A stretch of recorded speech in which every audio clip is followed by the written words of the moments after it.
Australia. Australia. Football. Footy. Tennis ball. Tenno. Biscuit. Bicky. Chocolate. Chocky. Chocolate biscuit. Chocky Bicky. McDonald's. Macca's. Laptop. Lappy. AC/DC. Akadaka. Devastated. Devo. Definitely. Defo. Morning tea. Monos. No one has ever said that. I say that all the time. What time is it? Monos. Get a Bicky. Afternoon. Arvo. This afternoon. Savo. Dinner. Din-dins. Breakfast. Brekkie. Service stations. Servo. Petrol. Petty. Bottle shop. Bottler. Tomorrow. Tomorrow.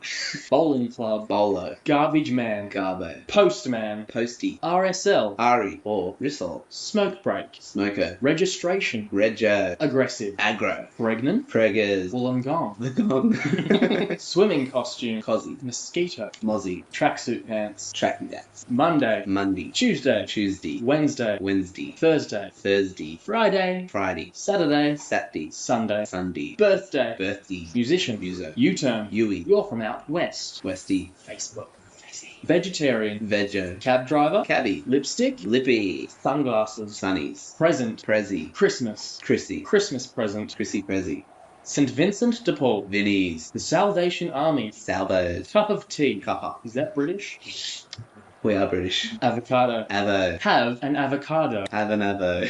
Spaghetti bolognese. Spag bog. Bog. Do you call it spag bog or spag bowl? Bowl. I think there's two variations. Bog is poo. Underpants. Undies. Beverage. Bevy. Chewing gum. Toasty. Toasted sandwich. Toasty. Methylated spirits. Metho. Turpentine. Terps. Fellow. Fella. Poverty-stricken person. Povo. Husband. Hubby. Give me. Give me. Trying to. Trying. Hectic. Heckers. Cigarette. Siggy. Tin can of beer. Tinny. Schnitzel. Schnitty. Ambulance. Amber. Fireman. Fiery. Cop. Copper. Bricklayer. Bricky. Tradesman. Tradie. Umbrella. Brolly. Sick day off work. Just go through all that because they just go on forever. I'll bring up Lexi because she's more amusing. Giants do this one really weird thing that nobody talks about, and I'm finally going to talk about it. I've been here for almost 2 years and I can't keep quiet about it anymore. In the States, we hear about how Australians are super laid back and fun and outdoorsy and like cool, and all of that might be true. But did you know that Australians will not take the energy rating sticker off of their fridge, or I would venture to say off of any of their appliances? They leave that sticker there as if leaving the sticker is what makes that appliance energy efficient. Or maybe it's just a nice reminder that you got a good deal on a good energy rated appliance. I don't know. They don't take it off. And I bet if I did a poll below and I asked Australians, do you have an energy rating sticker on one of your appliances in your home? The answer would be overwhelmingly yes. Like 90% yes. Prove me wrong in the comments. This is weird. And I told you it needs to be talked about. Nobody's talking about it. I'm finally being brave enough to talk about it. Okay? You're welcome. Yeah, she's right. I saw that this morning and I checked on my freezer, and sure enough, I do have the energy rating sticker on my freezer still. I haven't actually checked the fridge because I'd have to get up and go and look in the kitchen. But it's true. I don't know why we do it. We just do it. Nice work. What's up? You've got all yours removed. Welcome in, everyone. Anzac bickies are the best. Coconut, rolled oats, and golden syrup, or is it? I can't think right now. The energy rating is on your washer in the shared laundry room. Yeah, I think it's just something we do here. Yeah, golden syrup, cool. Huh. Canadians do the same thing. Nice. So it must be just Australians and Canadians that are different from Americans. Welcome in, everyone. Those of you who might not have been in yesterday's live stream, just to confuse the issue, I now have the vertical and horizontal ones. So I will say, if you cannot see Charlotte in chat, then you are in the vertical chat.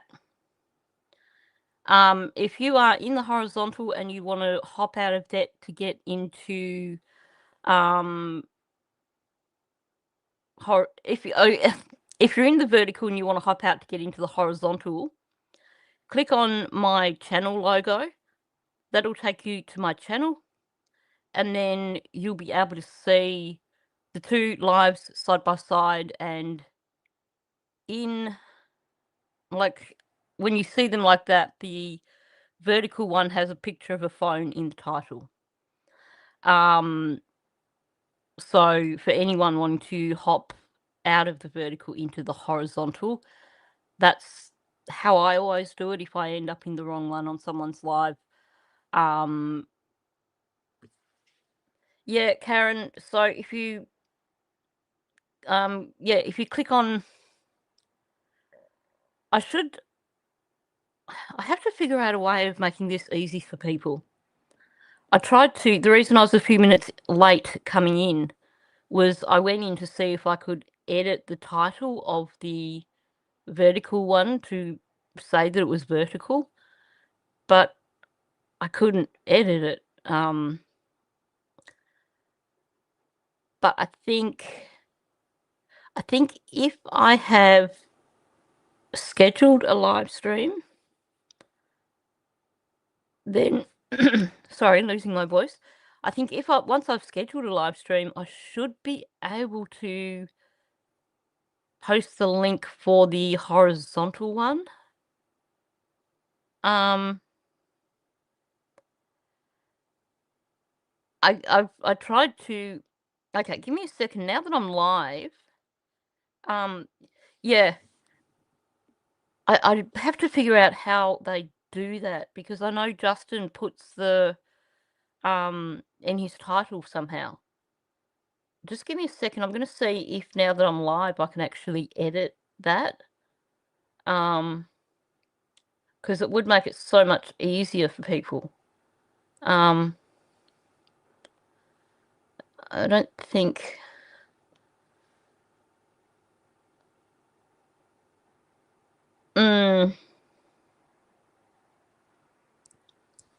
I'll have to try and figure it out. I will. Yes. Maybe add a link in the first chat post on the vertical chat to the horizontal one. That's a really, really good idea. Okay, bear with me for a minute. Let's have, just while I have a fiddle, let's have this.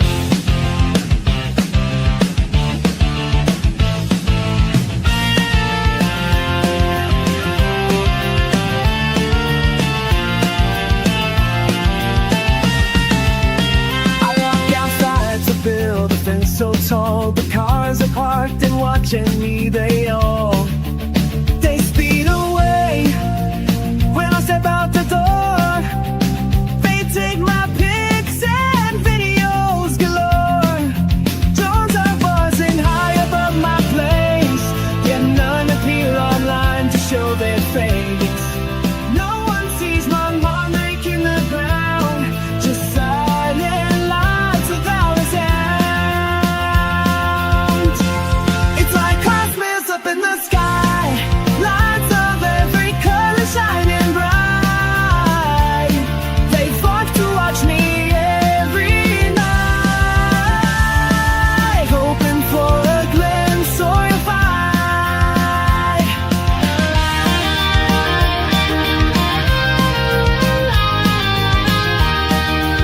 I run so fast they can't keep up. They chase me through the wasted flush every night.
Okay, I'm having a bit of a play around. Can you see the comments on screen now? Because I've put them on screen. Do you want them like tall like that or boxy like that? Yeah, normally I look for the largest number of viewers, but at the moment it seems that you can see them on screen. Is that big enough? I can read them okay like that. I find them easier to read. Hang on, let's have look what wide looks like. No, I like the regular better. Tall. Okay, yeah, for the mobile. Like that? Is that best for everyone? Oh, good morning. Amira's come to join the live. Okay, so now if I put comments up, then everyone can see everyone. And I also added the link. I think I can I pin it? Let me go back up and I'll see if I can pin that link. Hang on. No, I can't pin it. I'll learn. Bear with me, I'll get there eventually. Getting there. Anyway, yeah, once I actually start putting up like a video, it might be a bit more tricky. Maybe I need to start editing my video clips so that there's like a black side bit or something. I'm not sure. Oh wow, little black bear in code orange. I hope everyone around what is it, Ontario, everyone, I hope people are safe in Canada. I was scrolling through TikTok last night after I went to bed and there was a video. It was a freight train and it's in Canada somewhere. I can't remember where because it was like, 1 o'clock in the morning when I saw it. And the whole train was surrounded by fire. So everyone who's in an area where there's forest fires at the moment, stay safe. Stay inside because lungs just do not like forest fires at all. It's just not good for you. So stay safe, stay inside, and as someone who has grown up in Australia, has done the evacuation thing many, many times, if you think you need to evacuate, even if you haven't had an evacuation notice, just do it. Ariel, that's the same with me. Smoke is not my friend. Had a big trip planned to Sydney a few years back with my sister and my niece. We had all the accommodation booked. We had all these things we were going to do up there. There were bushfires. I think, and Bonza will be able to help me out. I'm not sure if it was around Canberra way or further north towards Sydney. Southern Ontario, right. We got about as far as the Victorian New South Wales border, and I basically had to catch a train back down to Melbourne and then back up to Bendigo because I could not, my asthma was just like, yeah, I can't do this.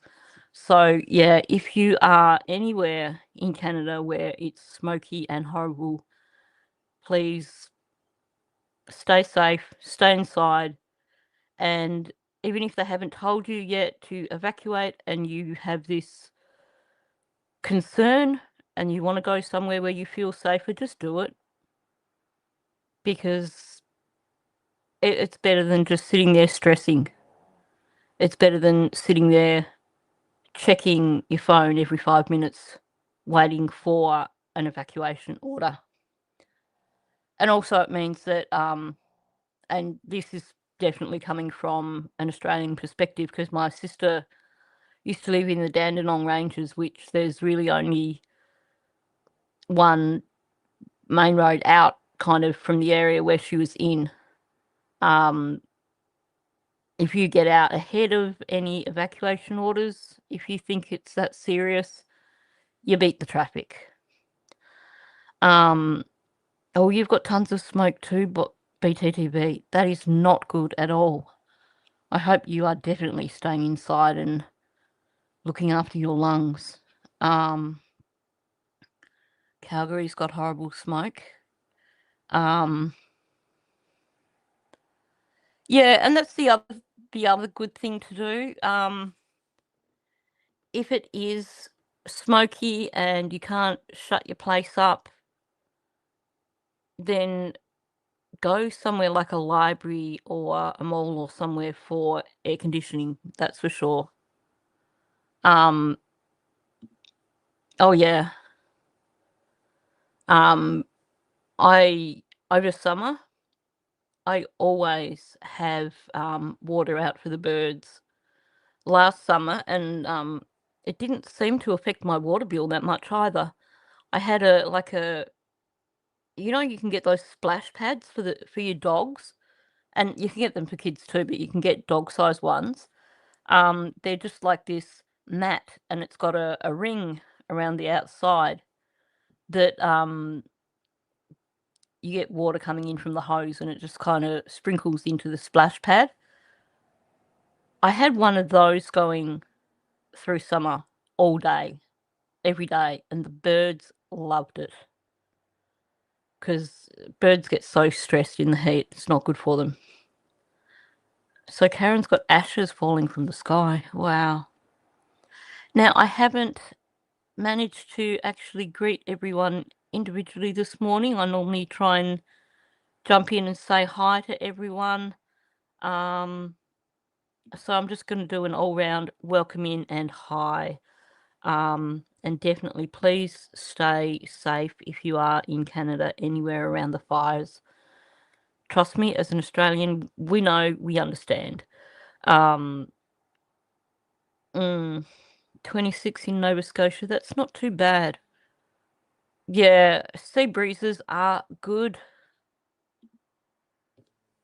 That's one thing I miss living here in Bendigo. We never get a sea breeze. So you don't get that lovely part of the day in the afternoon when everything just starts to cool off. We just get hotter and hotter. So, by 5 or 6 o'clock in the evening, it's just so hot that you just think you're going to die.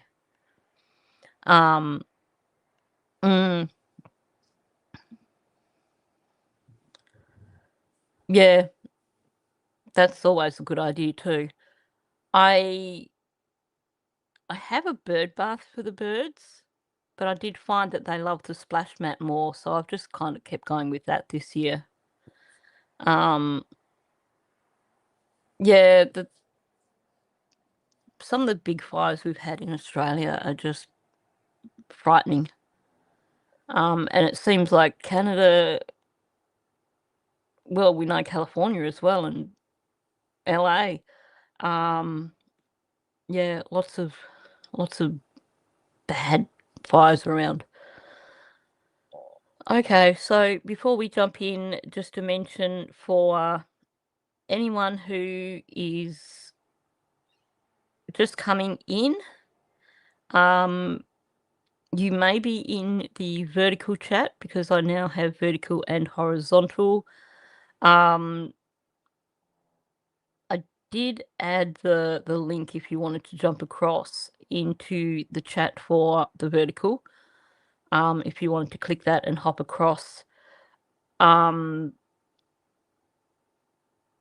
will figure out a way of making it easier for people. There's got to be a way that I can get in beforehand, like Justin does, and add the picture to the title. Anyway. Okay, so we finished yesterday listening to Belinda, and I was going to jump in and listen to some of the Janie audio from Facebook. But it was pointed out to me that we haven't really paid a lot of attention lately to what Cheryl, Hayley, and Logan said early on. And I actually think, following on from listening to what Belinda has said, that would actually be quite worthwhile. So I have pulled up, I think there's about 3 different conversations that were had with Susan on Hidden in the Fog. So I've just pulled that straight out of my case file thing for Lily and Jack. And I thought just go over that over a few days. Just listen to what was said back then, see what's changed, because we know that the narrative has changed so much.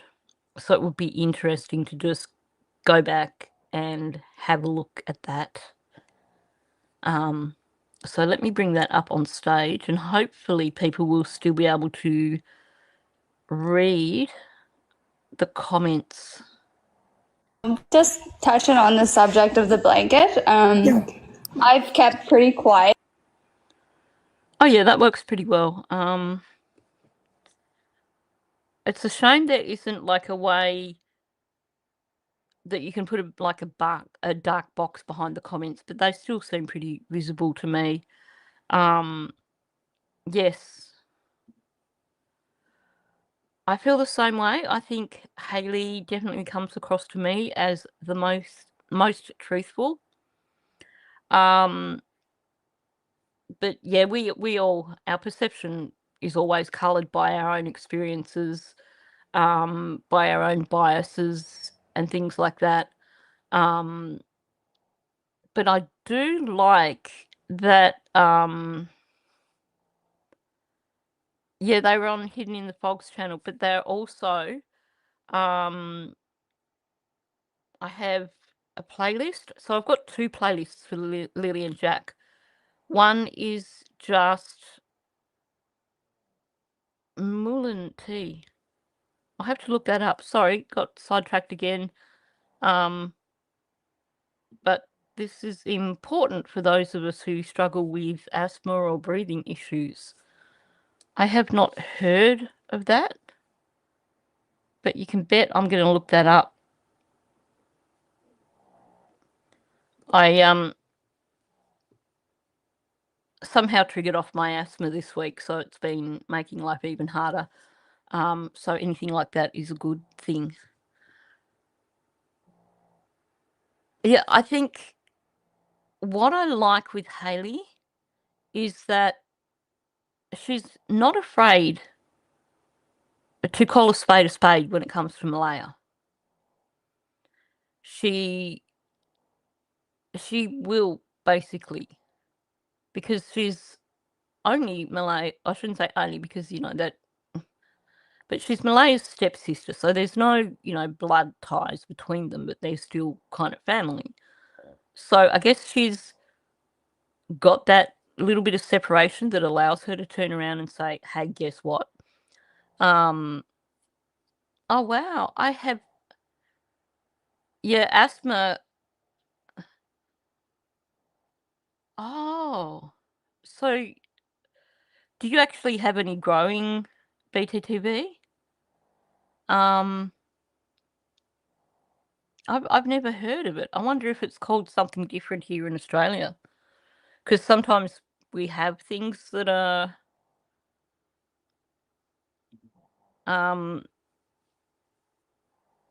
like coriander has a weird name. Not weird name, it's just a different name from us in the United States.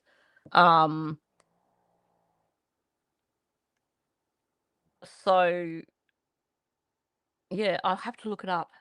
Welcome in, Ben.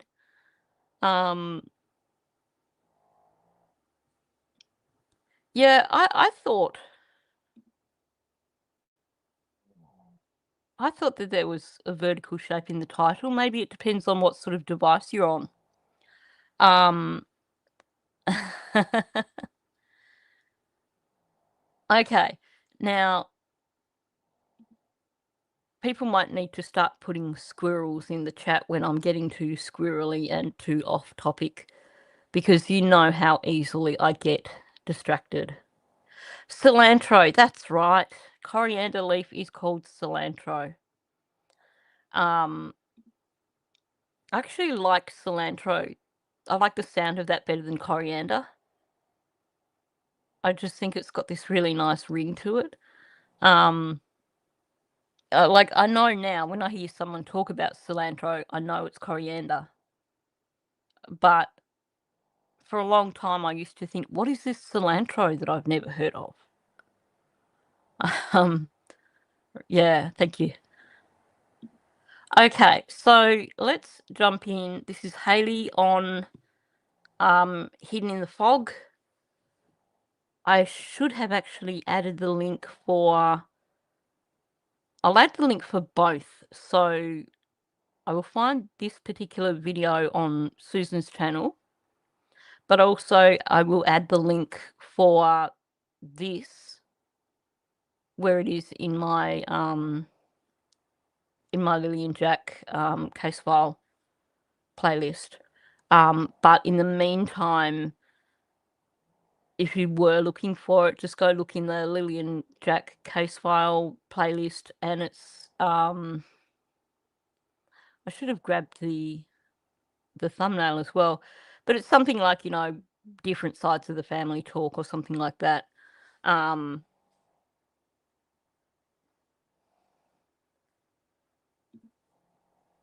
You are so right. You're so right. The number of times people have to ask me what I'm talking about. Yes, definitely. You're so right, Karen. Okay, let's go. I have a son of my own right, and Lily and Jack are my niece and nephew. But yeah, the subject of the blanket, it was found on a tree branch on Lansdowne Station Road in the evening of day one. It was used, or the other part of the blanket was used for a window or a door at the home, and it was thrown out, and this one just ended up on a tree, I guess. But now, it's interesting, isn't it, that early on, Hayley and that were given different stories in terms of where the blanket was used. Because,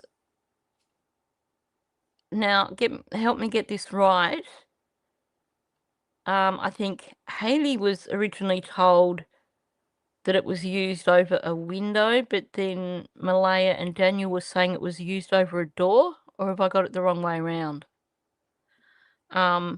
But it's another one of those things where someone's been told one story, and then the official version is different again. I'm the same. I think Hayley might have started questioning her memory with some things, in terms of she's come out quite confidently here on Susan's channel. And this is why I wanted to go back to this too, because she's come out quite confidently on Susan's channel with what she knows, what she remembers. And then she's pretty much fallen victim to what all of us have fallen victim to, the whole gaslighting and confusion over statements, to the point where there's, you know, a few times where now she's like, well, I think it's this. But I think going back to the beginning with Hayley, I trust everything that she says. And this was a fairly early conversation, so certainly what she's saying here, I don't think is coloured by misinterpretation or anything. Now, I hadn't heard that it had divided the room, but I wouldn't be surprised if that was another version of the story. because there certainly were, I mean, the different stories around this damn blanket. Not just around the stripper blanket, but around the blanket itself. Exactly. And all we have to do is look at the way they've tried to gaslight Belinda over what she remembers. But the thing is, Belinda's sister was there with her. Chelsea was there with her. So when Belinda says, Malaya told me that Justin was living in the RV, Belinda actually checked that with her sister as well, and her sister said, yes, I heard the same thing. When Belinda says, I heard a dog and it sounded like a big dog, Chelsea and Belinda's sister have both said, yeah, it looked like a big dog.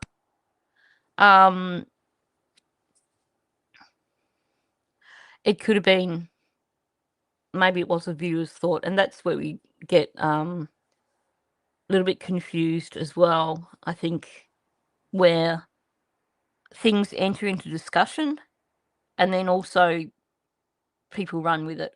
It's like the missing 40 days of school thing, where I made that comment when I was looking at the first time Daniel did that DT show thing, and I was talking about the kids missing school, and all he had said was that they had missed school pretty much every week in the first 11 weeks of school. And my comment to that was, that's a lot of school, because if that became a regular thing and they missed a day every week, that could add up to 40 days a year. And now all of a sudden there's this story going around that they missed 40 days of school. Not verified. I've not come across it anywhere as a verifiable source. And the only place I can think of where I've come across it is, like I said, when I mentioned it in a live stream or in a video, and I said missing a day a week can end up as 40 days over a year, which is too much.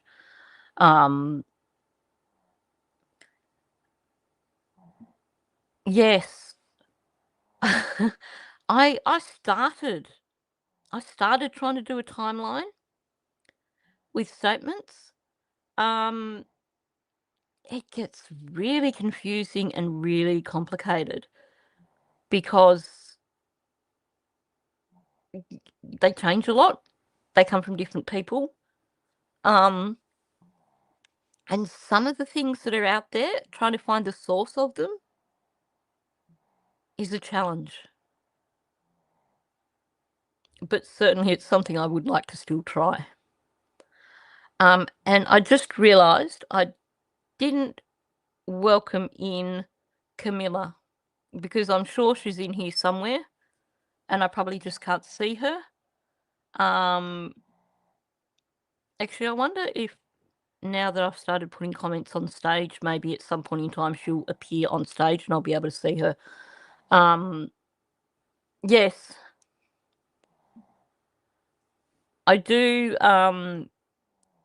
one of the reasons why I do a lot of those little short videos at the start of my live streams where I play clips from other videos and stuff is because I'm trying to compile, and I need to, Camilla is here, cool. I want to start putting little videos probably into a separate playlist that are compilations. So like I think I put out, I don't know if I made it live or not, I did a video of all the things Janie said in the woods. And I want to try and do that with every single thing for comparison. Because I think the contradictions, the backflips, all these things, we need to actually kind of really document them. Welcome in, Tammy. Good to see you in here. I understand one of you took a photograph of the blanket and took it back to Malaya for identification. Yes, Hayden and I did. Yeah. So you called the police who went. No, I still can't see her. Like, just then, she left a comment. Because... Can you see her comment on the screen? I have no idea why YouTube is doing that to me. That's just cruel. You will notice... Yeah, definitely marking contradictions and changing stories in red. You will notice it kind of chops around a bit, because when I did this audio, I put it through the silence remover thing first, and there were also a number of times when Susan was kind of off topic, which is great if you're wanting to just sit back and listen to the conversation. But if you're wanting to listen to, if you're just wanting the information like I do with this live stream, then I've clipped those bits out. Yes, she's in ninja mode. And like Grover is with you, Bonza. So true. So I'm going to run that little bit back just a little bit, because there was something important there. And oh, no, I know what it was, the photo. I do have the transcript in front of me, but I haven't gone through. I was so tired last night, I haven't gone through and underlined anything. So I'm working with a raw transcript, essentially. Taking the photo. Camilla typed again and I still can't see her. That's just doing my head in. Okay. The story of who took the photo is kind of confusing, because I think the general Hayden and I took it from her was more a case of I was with Hayden and he took the photo. And I think that when Hayley came on and did this with Susan, that she was trying to avoid bringing Emily up, because you will notice that in this conversation she doesn't mention Emily at all. Because that's a good question. I wouldn't be surprised if Hayley maybe sent the photo to Sunny. Yeah, that could work, trying to sub and unsub.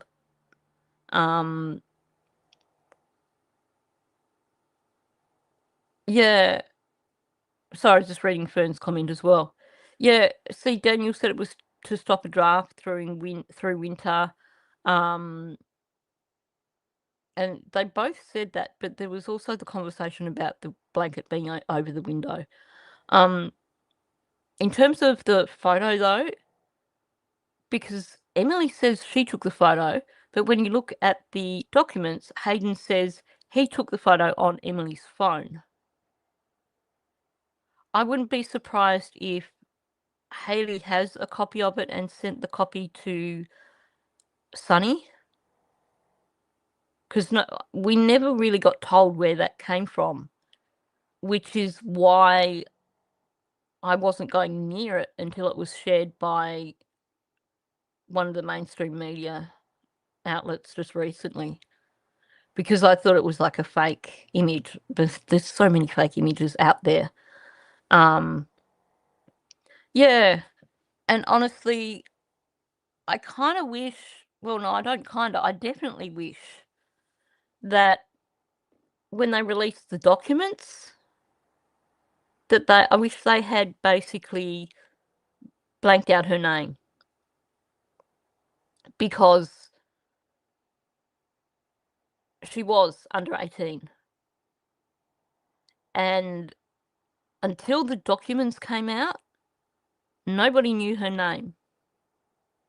It was just Hayden's girlfriend. And I think law enforcement agencies need to really make sure that they are protecting minors when documents are being released. And I don't know why they didn't redact her name in the documents, because so many other agencies will make sure that they definitely redact the name of a minor. I know there was one instance with Maddie's case where we all got sent body cam footage and they hadn't checked it properly, and you could see the name of Maddie's best friend on the notepad really clear. And I blurred it out before I released my version. But other content creators just put it out. And I emailed one of the content creators who had put it out with the best friend's name on it and said, can you maybe pull that and put out a new version with it blurred? And she was like, yeah, no, can't be bothered.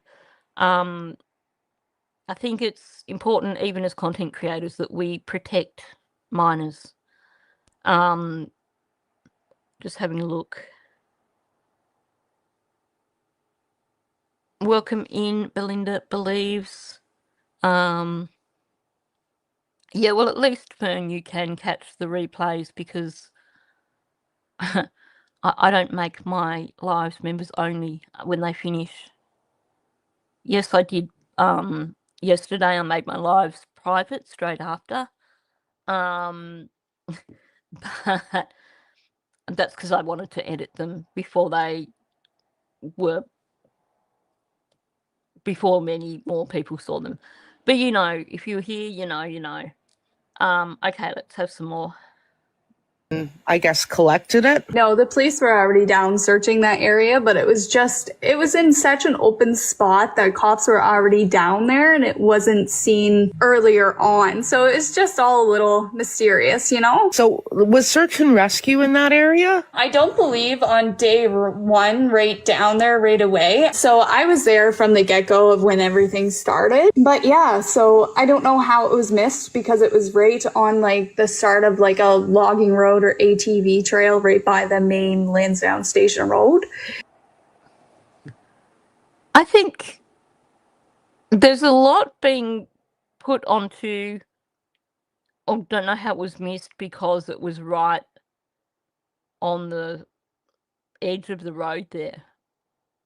But when you actually look at the location, it was back a little bit.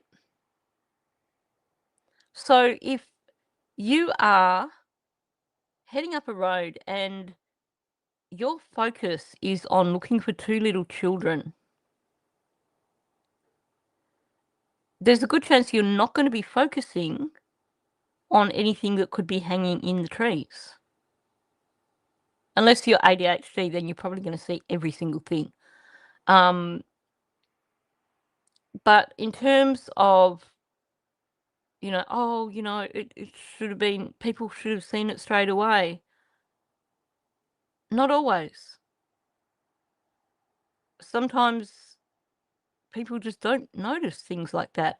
If you are focusing on looking up the hill, or if you are focusing on looking, along the side of the road, you might not see it. And it also depends on the direction you're going in. You might not notice it as easily if you're going up the hill on the other side of the road. I agree. I do not know why the cops have not silenced Scamnita. They know she's out there, but they haven't managed to shut her up.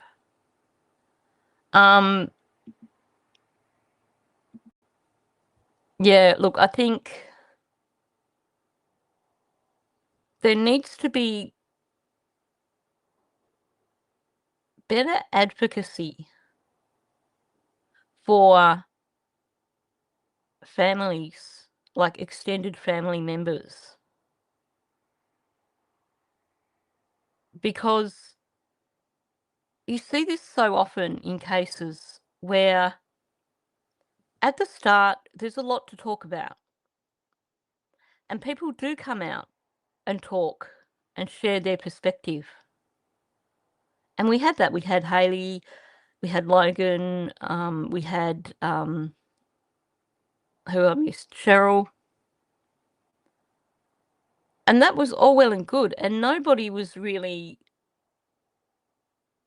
being negative towards them back then. Yeah, there were questions, but no one was being really negative. And then now we've reached a point where there's not a lot of new stuff coming out. So all of a sudden you have these channels that, in order to get views, they have to create drama and come out with horrible negative things to draw the sort of people that like to watch that sort of content. And all of a sudden, anyone remotely connected to Daniel and Malaya is in the spotlight and being treated really badly. Yes, true. You know, things like that is certainly valid.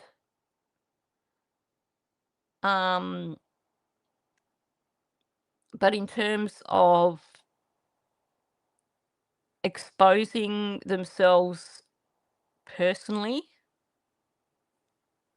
Hayley, Logan, Cheryl, Jordan, Chance, we all know their full names. We all know their full identities. And I think something that I would recommend to anybody, if you ever end up in a situation like this, by all means, if you feel the need to come out and share something, just, you know, be very protective of your identity. Because there have been so many attacks. But I'm not sure how you balance that. Because, I mean, that said, I mean, we're so grateful that Hayley came out, that Chelsea came out, that Belinda came out. So I'm not saying they shouldn't, but I just wish there was some way that we could better protect family members who come out to do the right thing. I don't know, I'm just kind of spitballing, just kind of thinking that at the moment, because I just see it so often with cases, and it more so in this case, because I think there was a precedent set early on in terms of a lot of people were talking to Sunny, and it just kind of normalised this whole thing of family members, etc., just coming out and talking to content creators. Yeah, Brad, Justin. See, that's another one where I'm kind of a little bit annoyed, because Brad Wong was wary in the first place because he doesn't have a good relationship with police. So for him to actually do the right thing, come out as a witness, speak to police, and even to share information with media, I think witnesses especially, their identities should be protected.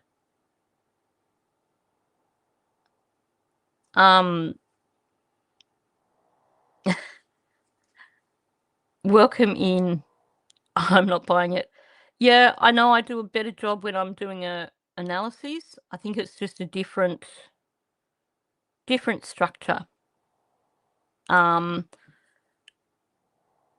do like to relax a bit on lives and discuss the broader things with the case, not just what I'm looking at. But I will say that those of you who are in here regularly, when I get too off topic, maybe you do need to start putting squirrels in the chat just to remind me to get back on topic and get back to what we're meant to be talking about. Yes, and this is, this is information directly from Belinda. Brad actually came out much earlier than what it said in the documents. I think Belinda said it was day 2. And it took the RCMP a while to get back to him.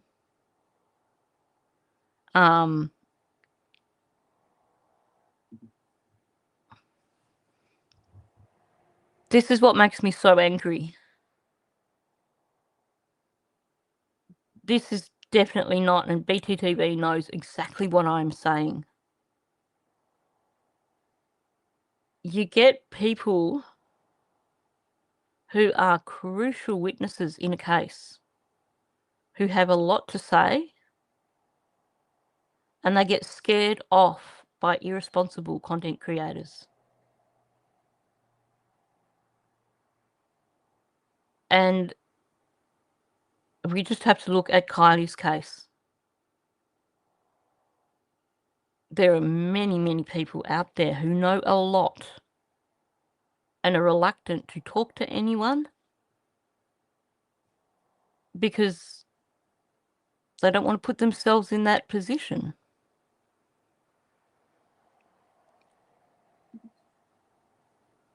The cops actually went and told Daniel what Brad had said. Wow.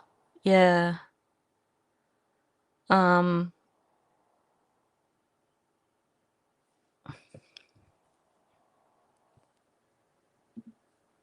Yeah, witnesses speaking out to the public definitely puts pressure on law enforcement. But I think when it comes to releasing documents and things like that, I think there needs to be more of an effort to redact the names of minors and to redact the names of witnesses. I think as content creators, we need to lift our game and just be very much aware of how we can protect family members or anyone that is connected to a case that wants to share their story. Because people have a right to share their story, and it can make a huge difference. I mean, a classic example, just going back to Kylie's place. My microphone's about to go flat, so I'm going to have to put on another... sorry, I have to do this quickly while I change the mic. The battery. I'm a math man, yeah, I count cans, live in a trailer with rusted pants. Mom's dog's bald, it's got no flair, lost all its hair, and it don't care. Pink blankets, lies I've told again, footprints vanish like phantom friends. I'm Superman, tangle faster than wind, stronger than a chopper with a rotor spin. I make my driveway for Mom shakes her fist. Super Daniel, yeah, I can't be missed. I like this one better, I think. Not allowed on Mama's ATV. She says I drive it recklessly. X wrote her name on my mirror in red. Now I'm searching cold, it's like I lost my head. Dirt roads, rivers, waist high deep. Virginia swims, I puff and leap. I'm Superman, Daniel, faster than wind, stronger than a chopper when the rollers spin. I rake my driveway for all shakes or fits. Super Daniel, yeah, I can't be missed. No, on Mama's ATV. She says I drive it recklessly. X wrote her name on my mirror in red. Now I'm searching covers like I lost my head. Dirt roads, rivers, waist high deep. Virginia slims, I puff and leap. I'm Superman, Daniel, arrogant and bold, strutting pop lines in the cold. Work one day a week at the sawmill grind. Super Daniel, yeah, on my time. I'm Superman, Daniel, arrogant and bold, strutting pop lines in the cold. Work one day a week at the sawmill grind. Super Daniel, yeah, on my time. Even with me running through the woods over the head of the helicopters and head of the drones and stuff like that. That's a good one. Yeah, I agree. The reason I put Justin in as, part of the whole thing was because I just love watching the way he reacts to the song.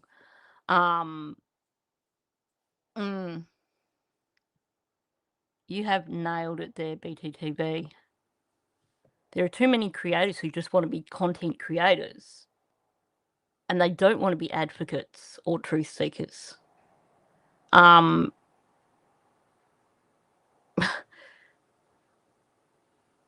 number of people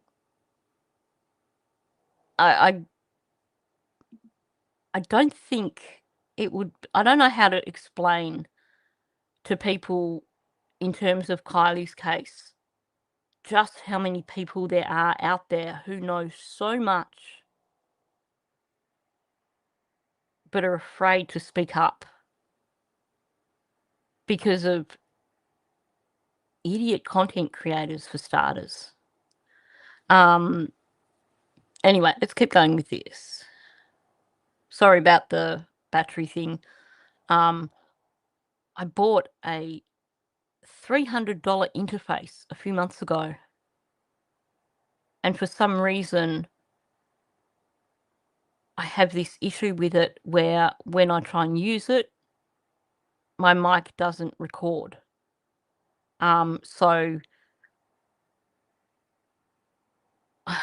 I'm still using my cheapo $100 iRig, which uses batteries and runs out occasionally.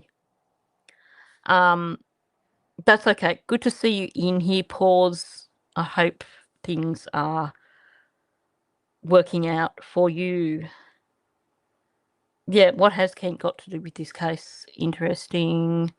Why did Janie thank Kent in her audio? That question has never been answered.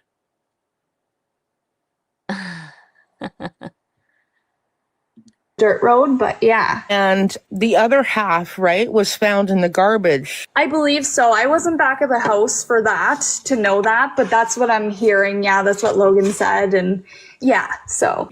And I mean, quite a ways down the road, like down the paved road from where they lived, up a dirt road, a good at least mile or two. So yeah. Again, sorry about the gappy audio. So we had Logan here saying the same story, that it was found in the garbage. Because remember, after the DT show, Daniel has tried to change it to, no, it was left out on the railing. There are several instances where Daniel has tried to change a story, but if we go back and listen to what Logan has said, Logan has pretty much undone Daniel's stories.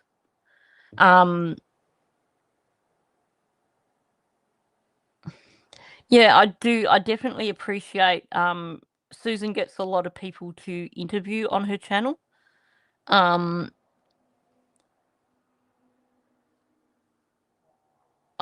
just love the Nova Scotia accent. I was watching something completely away from this case, nothing to do with Lily and Jack. I don't think it was even on the internet. and I was watching something, and I think I was definitely with my sister, and I heard the classic boot, the a boot that Nova Scotians use, and I'm like, that person's from Nova Scotia, and my sister was just laughing at me. I do love Nova Scotian accents, that's for sure.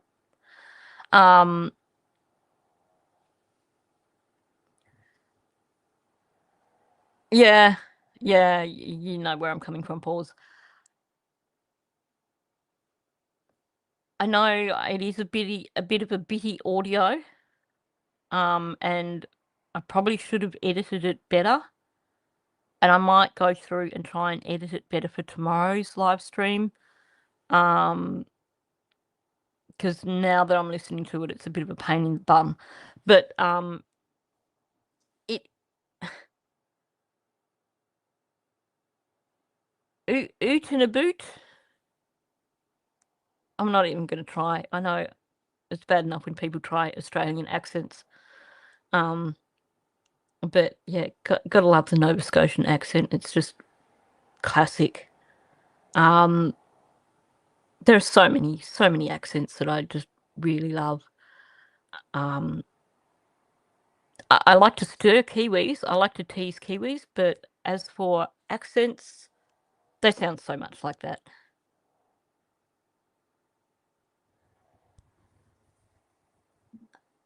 Yeah, and I think we do that because I can, if I think about it, I can be far more ochre if I want to just really sound like real dinky die Aussie, which is not happening right now. I won't put that up on the screen, Bonza. I'm going to run this a little bit back and just listen again. A lot of what we're hearing here is a lot of stuff that I think is set in stone.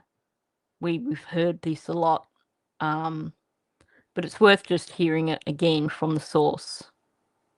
For that, to know that, but that's what I'm hearing. Yeah, that's what Logan said. And yeah, so. And I mean, quite a ways down the road, like down the paved road from where they lived, up a dirt road, a good at least mile or two. So yeah. So she's talking about the location of the piece of blanket. And I think they said it was about 1 kilometre. Now, I did measure it on Google Maps, but it's hard to measure it on Google Maps because the road isn't dead straight. And it does seem to be a little bit less than 1 kilometre because I ended up a bit far further along. But certainly it's not something that would have been carried there. So, she's got a point. I still believe, and I know Mike MX disagrees with me vehemently on this, but I still believe that it blew off the back of a vehicle. Mike's saying, well, I checked the wind that day and it wasn't windy, so it couldn't happen. But if you're driving along a highway and you have a look where things have blown off vehicles or out of vehicles and stuff, you've got to think about the wind tunnel, and it would make sense that it would kind of go off to the side a bit. And depending on speed and all other sort of factors, then yes, it wouldn't be hard for a very light piece of blanket to get caught up in the wind tunnel for the vehicle and then fly into a tree and wrap around a tree branch. So,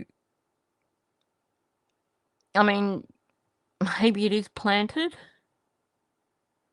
but I just think there's far too many sensitivities about this piece of blanket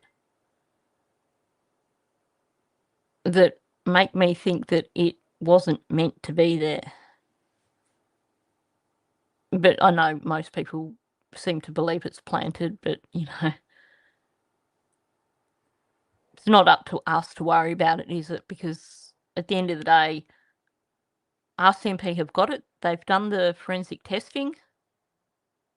they know what the situation is. So as much as we can speculate, as much as people would like us to believe that it was definitely planted, whether it was or not, at the end of the day, the RCMP know. And I wouldn't be surprised if the piece of blanket ends up being a crucial piece of evidence when charges are finally laid. Yeah, I meant to get the footage from the train in Ontario because it was frightening. This train was filmed from inside. It was a freight train apparently, so there wouldn't have been a lot of people in it.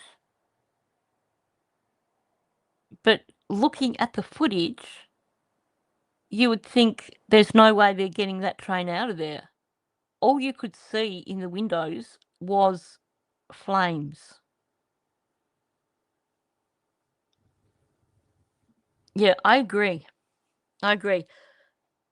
One of the things that really stood out to me in the DT channel, and the funny thing is, he's been all of a sudden in the conversations with Sunny and with Charmaine, he's now saying, oh, I interrupt because I've got ADHD. Like, BS. If you go back and look at every single interview, every single conversation that Daniel has done, we'll just forget the Charmaine and the Sunny ones for now. But every other single interview or panel discussion that Daniel has done, there's only one instance where he interrupted and spoke over the top of the person who was talking or questioning him. And that one instance is when he is talking to the DT guy about this strip of blanket. Oh,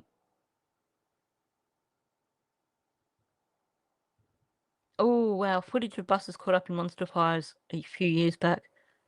Yeah, it's one of my biggest fears. I'll come back to that.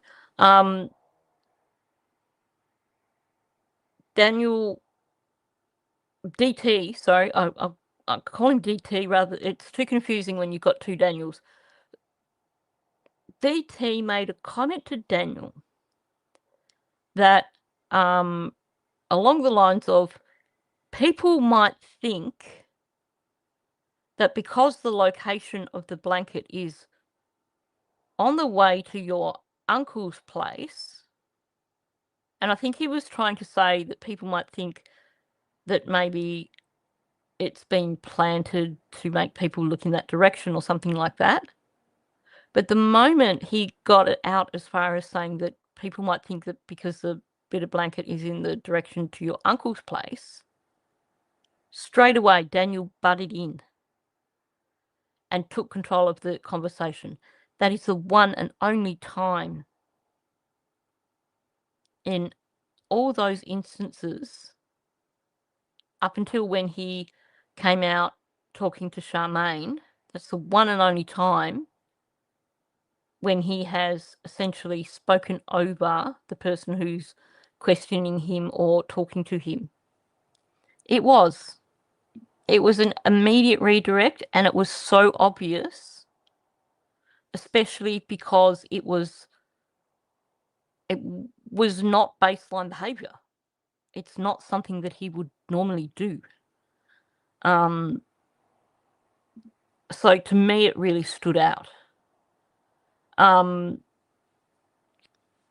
What you were saying, Bonza, about the footage of buses caught up in fires a few years back. When I was 7 or 8, we had a camp, and it was in a bush area. And it was the last time we ever had a camp in that area in summer, because we ended up being surrounded by bushfires. We ended up spending the entire day, or the most of the day, sitting on an oval in the middle of the campground. And, me being ADHD, I could overhear the adults talking about how they were talking about possibly having to bring the army in to evacuate us. One of the most frightening experiences of my childhood. So when I see things like the train surrounded by flames and stuff, it makes me think how incredibly frightened those people must have been. Yeah, I am a bit squirreled. Let's keep going. Ew, what did I do? Whoops, that wasn't what I... Well, you know, everything's touch and go. The subject is very touchy for family. Malaya's trying to live somewhat of a normal life. She shouldn't be expected to sit in the house and be miserable. She can have a life too, right? We don't know what happened. I only know from what I was told. I obviously wasn't there when the kids went missing. But so this is interesting, and I think when we compare this with her later conversation with Sunny, and thanks, Ernestine, that worked a treat, didn't it? It's like needing a teacher there to say, you know, Ninchi, get back to work. She said to Sunny about the whole drinking thing with Malaya and Hayden, and Malaya living her best life.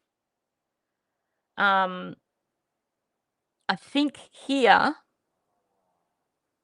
I remember when this came out, and I do believe that she was essentially parroting what Cheryl had said. This was after the beach photo came out, and Cheryl had gotten onto Facebook and said that essentially, you know, Malaya's allowed to have a life. No, it's good though, Ernestine, because it does remind me not to keep the stories too long and not to get too sidetracked. And I do love squirrels. So behind the scenes, Hayley was essentially saying, because we heard the audio, that she really wasn't a fan of Malaya basically partying it up. But here, when she's talking to Susan, she's like, yeah, you know, she's allowed to have a life. Which definitely sounds to me like just repeating what Cheryl said. But yeah, that's the thing. And this is what people got so arced up about and still get so arced up about. Yes, you've got to get out of the house occasionally and do things for yourself. Because you can get yourself into that sort of self-imposed prison. But it just seemed like Malaya was really flaunting it. Just seemed like, especially with her and Cheryl heading to the beach, that just seemed really, really early. It just seemed far too early to be off at the beach, posting selfies. I mean, yeah, go to the beach. But don't post it as like a, you know, look at us at the beach. We're having a great time. It's that whole. It's yes, find a place that's, you know, that allows you to heal. But don't then put this image out there to the world of, look at me, I'm a party animal, or I'm loving being at the beach and just enjoying the sunlight and not even thinking about any stuff. You know, if you were going to the beach just for a bit of healing or something, I would think of that as being a private thing that you're not going to want to share with the world. as opposed to flaunting it. I mean, I know for me, when I was, close enough to just go for a quick drive to the beach, that was always my thinking space. But for me, it was I'd go to the beach and I'd go for a walk, and of course I'd have the dogs with me, and they loved that. But it just seemed, I don't know, it just seemed flaunting it.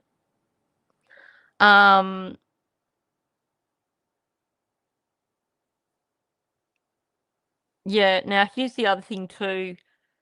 People are jumping on so many AI images with this case. I've stopped sharing any images that have been put out unless they've been put out by media. Because the number of images that are fake AI generated now in relation to this case has just gotten insane.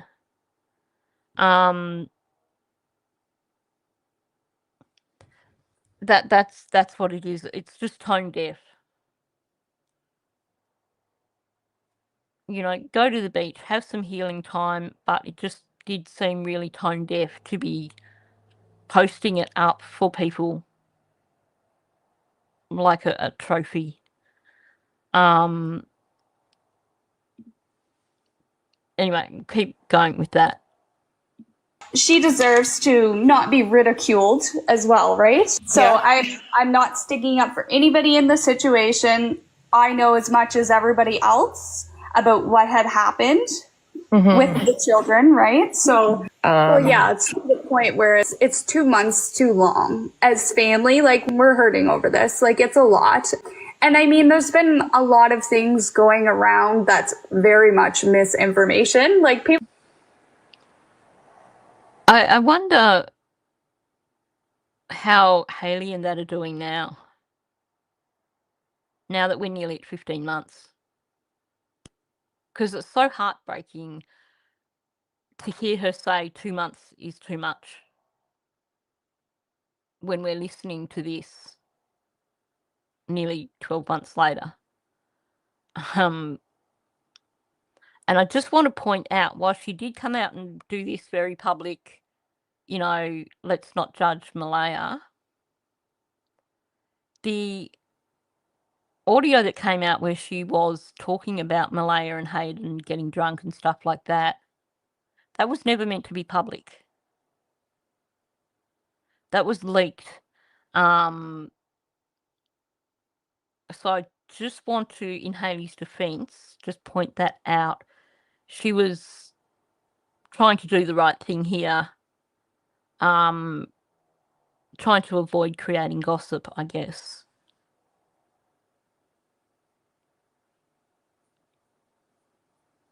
I hope the full chat can be moved towards the top of the screen for the next live. So what's it doing? Can I move it? Let me have a look. It won't let me move it. I'm just trying to see how is it being problematic? I'm just looking.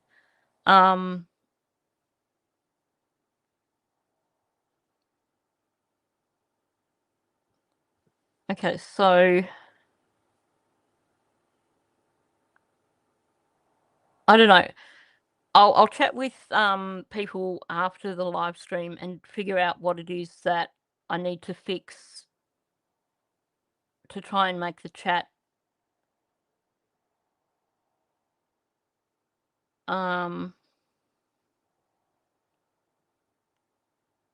because I'm learning. This is only the second day of me adding in the vertical. Oh, cool, thanks. Okay, so it's all good. BTTV will get me sorted out after the live stream because she's far better at all this than me. So it's all good. Welcome in, fair dinkum. are just wild in the Facebook groups. I've stayed, like, I'm in them, but I stay quiet because I have a son at home that I still need to keep life normal for him, right? But people are starting to figure out who I am, how I'm connected. So I figured, you know, I would give my peace of mind and what I know because people are starting to message and ask. But, you know, I do just want to touch on a subject though. The family altercation that happened in the driveway. I was there for that. So there's a big piece that Logan has left out, and I'm ready. This has got to be one of the best bits of information about the altercation. Because when you listen to what Hayley says, and then you start to cross-check it with all the other things that have been said by other people, you realise that she really does sound like she's nailed it in terms of she's not giving quite a biased view that some other people have given. Remember, this is also mentioned in the documents. So, you know, when we're cross-checking with Hayley, Daniel, Janie, Logan. And I think Cheryl talks about it as well. And also with the documents. But I have found Hayley seems to be the most accurate. Share that because we all know and have not said anything, but it's a very crucial point that they seem to be skipping over. So this was just before the briefing, if I can remember quite right here. We were all in the house and Dan was in the bathroom. And when I say we, I'm talking about my sister-in-law, her sister, Leia's mother, my partner, and we were all in the kitchen and we heard like things rustling around in the bathroom. We're like, what the hell? So my stepmom went and knocked on the door and was like, damn, what's going on? Are you all right? Anyway, my sister-in-law went in and said she needed to use the bathroom. So he came out and he's kind of like hovering. So Cheryl said I was her sister-in-law. It's like confusing. But Shelby's with my brother. She's my sister-in-law and Cheryl is Shelby's sister. Okay, because this is where people always get confused. And I know last time I discussed it, the confusion got added to because Sunny had a bit of a confusion moment and came in and corrected me with the wrong information. First of all, I also want to point out that Daniel has never denied keeping his rugs in his man kit.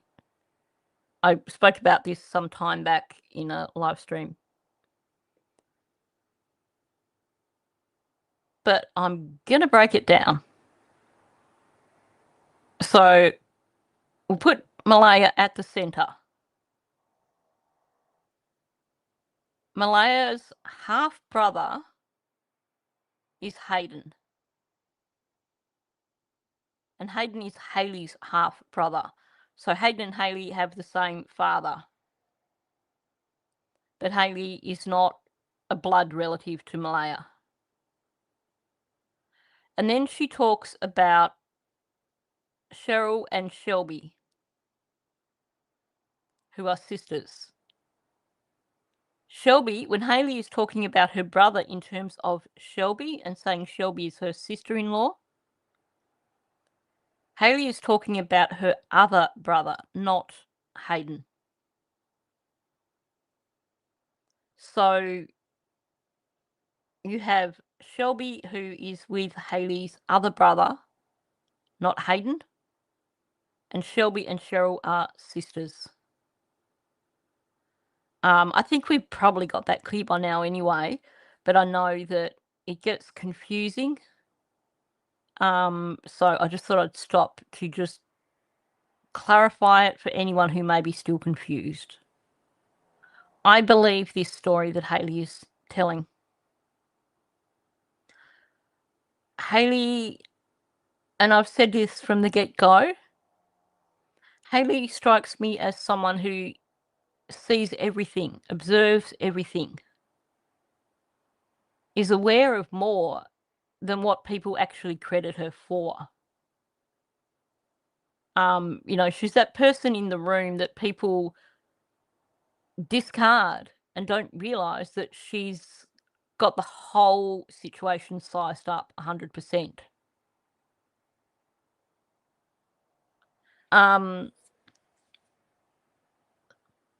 Oh, look, the confusion trying to figure out relationships, how people fit it in. Because when you look at Malaya's extended family and the little branches going out, it really is confusing. Took me a while to get my head around it.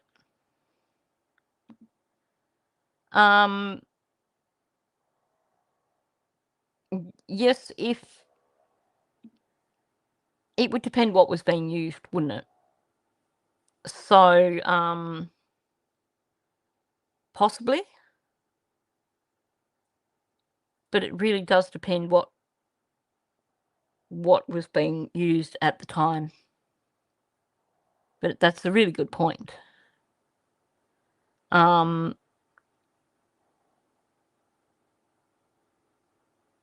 Just having a look at these. Okay, I think I'll just keep going. I think people have got things figured out. Yes, Amy, Virgos are analytically observant. That is me, 100%.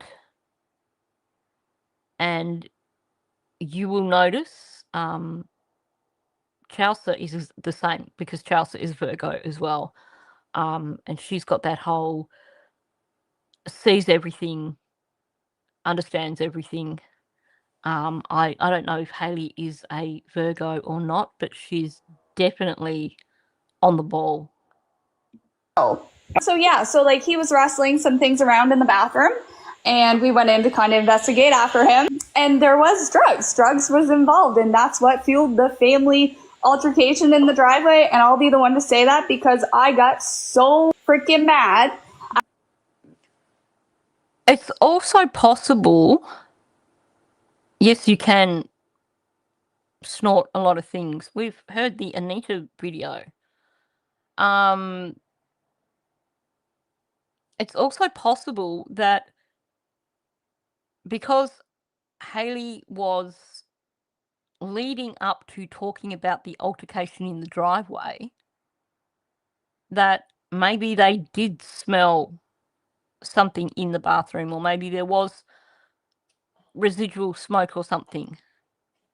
That was kind of secondary to what she was saying here. So I think in terms of this was the lead up to the main thing of discussing the altercation in the driveway. She was just laying the groundwork. So maybe she's spoken to other people about this before, and maybe she's someone who people are like, just, get on with the story.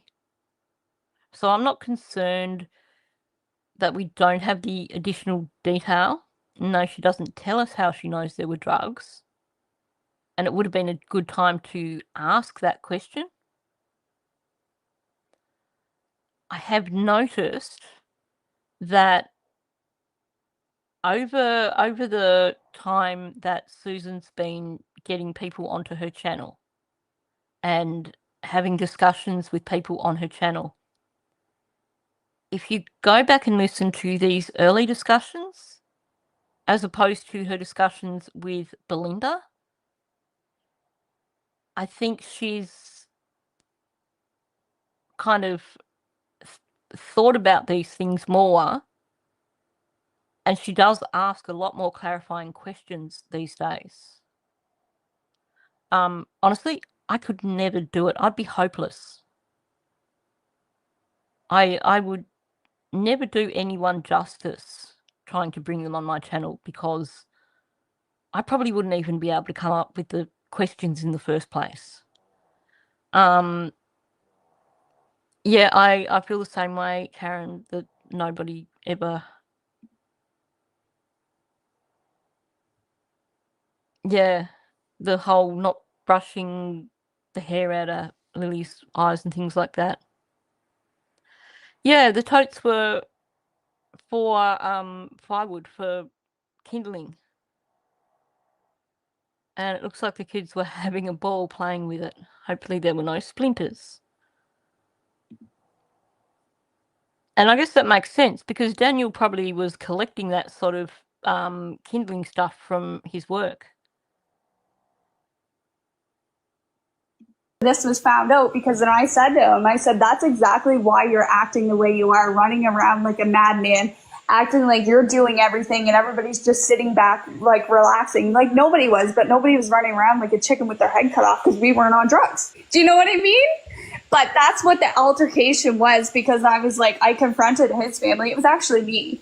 And I said, what the hell, guys? Like, what's going on here? Like, why is that involved? My sister broke down and she admitted that he's been on it for 2 years or so. And yes. It's interesting that the story evolved from Hayley saying this to when Daniel and Janie were trying to deflect from the questions about Daniel possibly using rugs. When Daniel was trying to say, I don't do that, they were telling everyone that the whole altercation came from people blaming Daniel.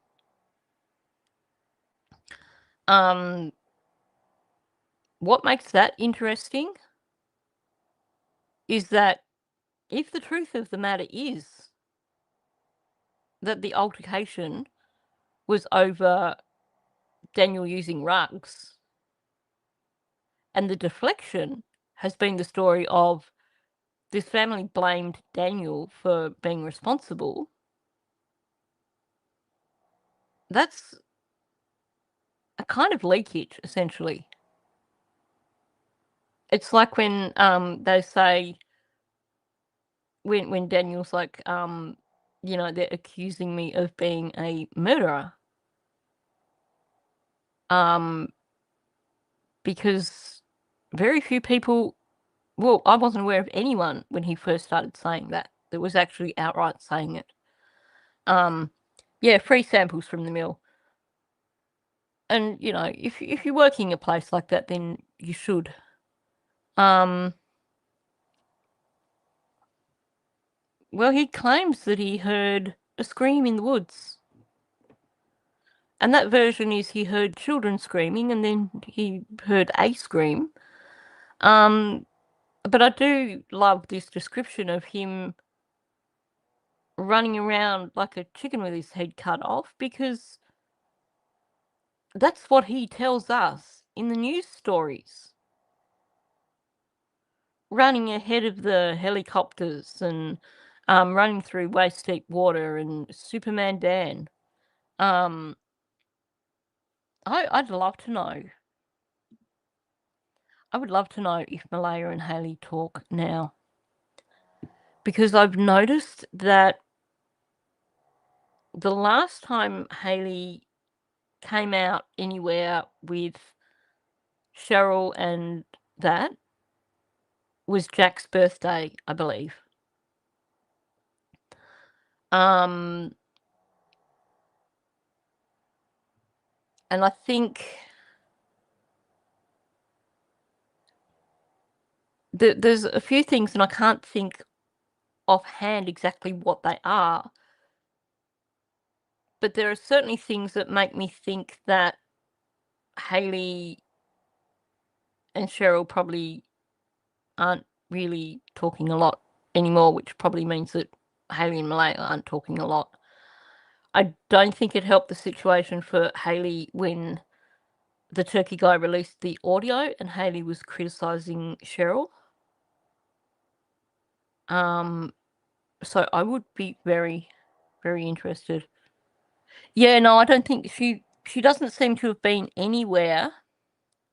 Just trying to grab that. She doesn't seem to have been anywhere since Jack's birthday that I can think of. Because she went to the first search. She was at the first search with Cheryl and everyone. But not since. We have not seen her with Cheryl or Malaya or Cindy or anyone. And when you look at all the interviews that were done at the start of this year, we had Cheryl and Angeline sitting together doing their interview. You didn't have Hayley there with them.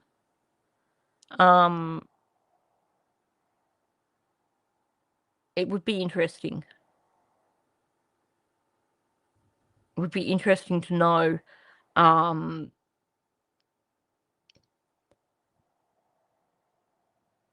my thoughts are that possibly Hayley's been put on the outer after that audio was put out.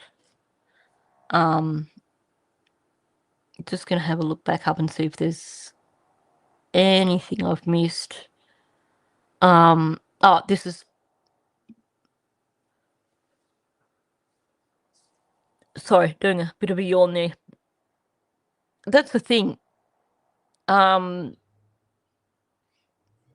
There's a lot of instances where people say things, and this is one of those examples, and Daniel inadvertently finds a way to confirm it. But I also want to point out that, and someone said in here, you look at those early interviews that Daniel did, he was definitely on something. They all got very mad when that came about, and they all kind of said, you know what, we already knew that. Well, if you knew that, why the hell is there children in a home with somebody like that? Like, why aren't you protecting the kids that way? Like, do you know what I mean? So that was the big piece that Logan and whoever else, this Darren guy that is related to Malaya's side, I mean, he's just spewing a bunch of stuff that's not 100%. That was on the Saturday. Welcome in, Charles. So good to see you here. I don't know why Darren even would need to talk about the altercation in the driveway because he wasn't there. It's insane. Yeah, that was just as Malaya was going down to the press conference. Yeah. So Malaya broke at the end of the driveway. She was crying, and I was like, what's going on? And she wouldn't talk. And I looked at her and I said, now's the time to talk. Like, you fucking talking. Like, what's going on? Yeah. And she broke down, and that's what it came about, that he was doing that. So that fueled the family fight that there was. And I mean, yes, Janie or whatever her name was did go at Cheryl. Logan was trying to fight everybody in the driveway. They kicked us off the property because we found out something that nobody was supposed to find out, right? Yeah, just before. I really need to do another comparison with all that. I think now that we've had more audio come out, but definitely, the entire side of Daniel's family giving a completely different version, and then Hayley coming out and saying this. Welcome in, Dawn. Good to see you. The vibe that I got from the moment I heard Hayley talking about this, and this ties in with when I look at the statement that Malaya put out as well. It wouldn't surprise me that if Malaya did dabble in things, but that for her, it is far more important for her family to see her in a positive light. So in terms of Hayley had just caught Daniel using rugs, Malaya would have been able to read Hayley's reaction and tell that it was something that Hayley was really, really PO'd about. There's no way she would admit to her if she was using anything as well herself. And when we listen to the way in Malaya's statement that it's this real sort of deflection, like she absolutely has no idea whatsoever, even though the narrative was identical. It was a constructed narrative that both of them gave, her and Daniel. I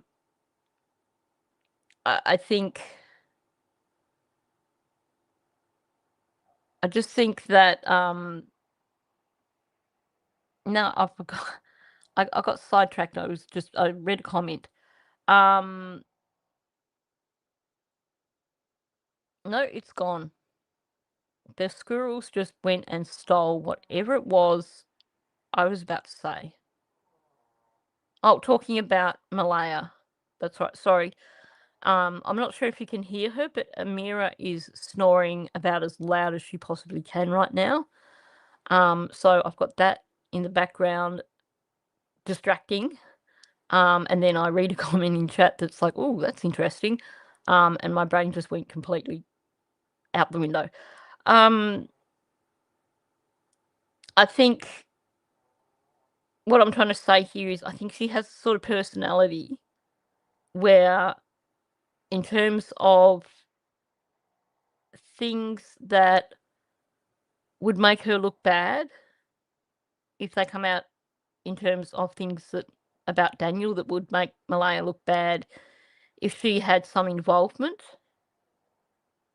I think regardless of whether she was a part of it or not, she's going to distance herself.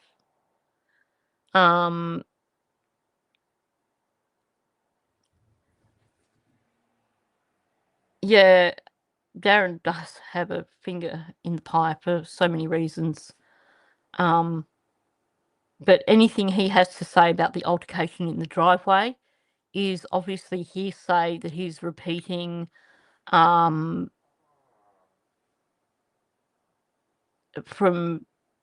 Janie or Daniel. I wish people had left. Malaya planned to, the baby was going to go with Logan. There was a lot of kind of give me the baby, I'm taking the baby, and then you can come too. And it was kind of like, Malaya, I spoke to her and I was like, why don't you go with your mom? She wasn't made to go with her mom. As her sister, I could see what was right and what was wrong. That pinging is in the background for the audio. It's not me doing it. Again, that feels more like the situation that we were looking at in terms of, I think Malaya was in a situation where she had, there was a bit of people pleasing going on, I think. She had Logan there, and you've heard Logan. She's not afraid of coming forward. I think Logan could be an extremely assertive person and probably someone who isn't going to take no for an answer. And then also you've got Janie there, you've got Daniel there, and of course because the baby was Daniel's daughter, then obviously Daniel and Janie are going to be having an input as well. So I think there was probably a lot of pressure being put on Malaya. And I think Hayley stepping in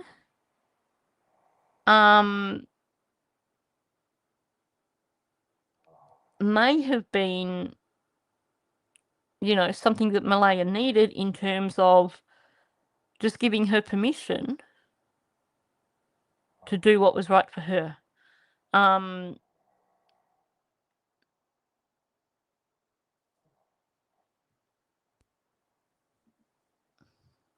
I think in this instance, I know Hayley always talks about herself as being Malaya's sister, so I guess when you consider she would have been pretty young when Cindy and Joe got together.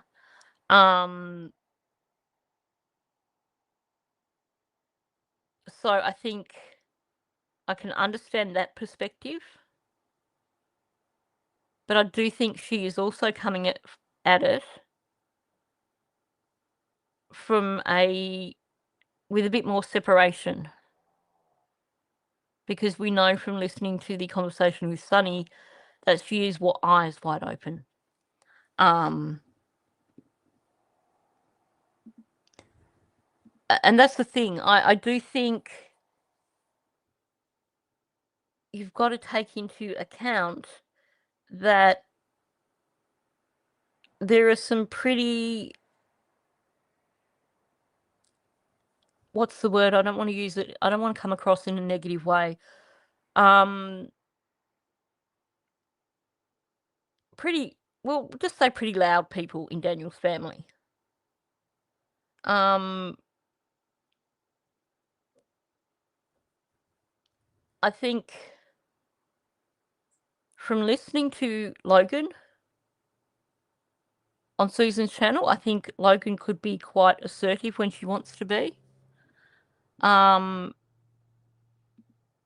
know we know that Malaya had her family there as well. But also we have to take into account the coercive control between Daniel and Malaya. So if what Daniel wanted was for Malaya to take the baby to Logan's, although it seems like the original plan was that they didn't even want Malaya to go with the baby. So when we know how manipulative Daniel can be, when you add in his cousin, who sometimes comes across as like his guard dog, then Malaya may have felt that she had no choice. And I didn't get a chance to address this. I'm really sorry that people are harassing you over ridiculous rumors. I'm so sick of hearing about subscribers being bullied and being accused of being people they're not and things like that. When did we get to this point? Why can't we just be worrying about Lily and Jack? Yeah, I do think in this situation the coercive control was a huge factor. Because we've seen Daniel in action. And if you add Logan into that equation, I do feel that Malaya probably felt she had no choice. So, yeah, definitely Bonza. So I think Malaya having the panic attack during the briefing, my personal belief is that the briefing was intended to basically get a reaction out of Daniel and Malaya, kind of test the water. And they might have said some things that were intended to try and get a reaction. But I think if Malaya was already feeling under pressure about the baby going with Logan, then that would have been enough to send her into that panic attack. And I think it was fortunate that she had Hayley say this to her and that she then had Cindy with her in the ambulance to basically turn around and say, hey, look, it's okay.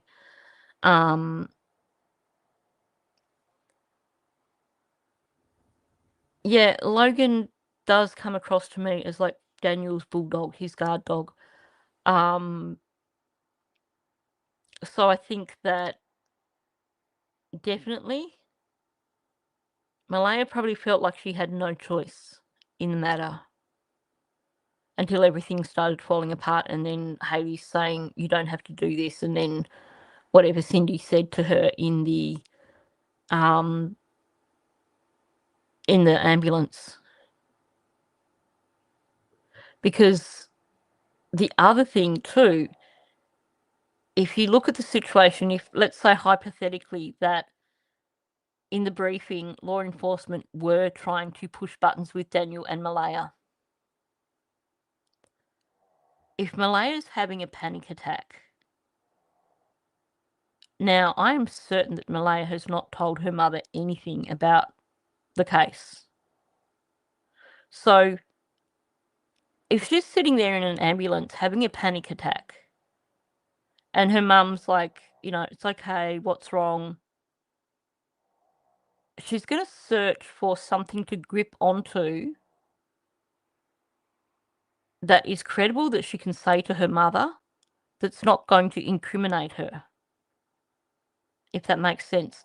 So she's not going to sit there in the ambulance and, just speaking hypothetically, say, this happened to the children, and that's why I'm having a meltdown. So she's got to grab for the next best thing. And I wouldn't be surprised if, having this meltdown in the ambulance, she said to Cindy that they want the baby to go to Logan's place and I don't want that to happen. And that may have been part of the reason for them basically loading them up and taking them. Speculating, because obviously we've not heard much of Cindy. We've heard very little of Malaya. So this is only basing it on what we can draw from the little bit of information we've had. She does come across as having quite an aggressive personality. When you listen to the way her and Cheryl butt heads, it certainly does come across that way. And if you are in a coercive relationship, like Malaya was, and your partner's cousin, who is quite dominant, quite aggressive, is siding with him and saying this is what's going to happen,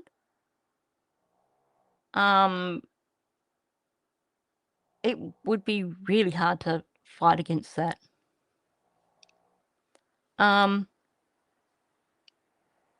Just a clapping seal. Are you talking about Patty?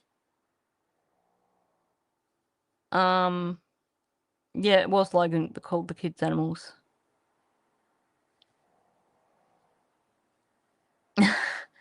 I would love to put that up on screen, little black bear, but I won't. Oh, it's on screen anyway, isn't it? Anyway. In that moment. And they were trying to persuade her to stay with the baby. And I told her that she really needs to sit and think what's best for her and the baby at this time. And she ended up going with her mom. And that was willingly. It was nobody talking her in to go. I'm just like, you know, you have a home. You'll be treated right. There will be food. There will be love. Like, you know what I mean? I do got to jump off. I have some things to do, but I'll catch you later. Okay, I'll pause there before, I can't even remember who comes on next, and I will play a little bit of whoever's next, because I'm kind of on a roll here. What I want to say here is in terms of, you know, Hayley saying, you know, you do have a family, you do have somewhere to go.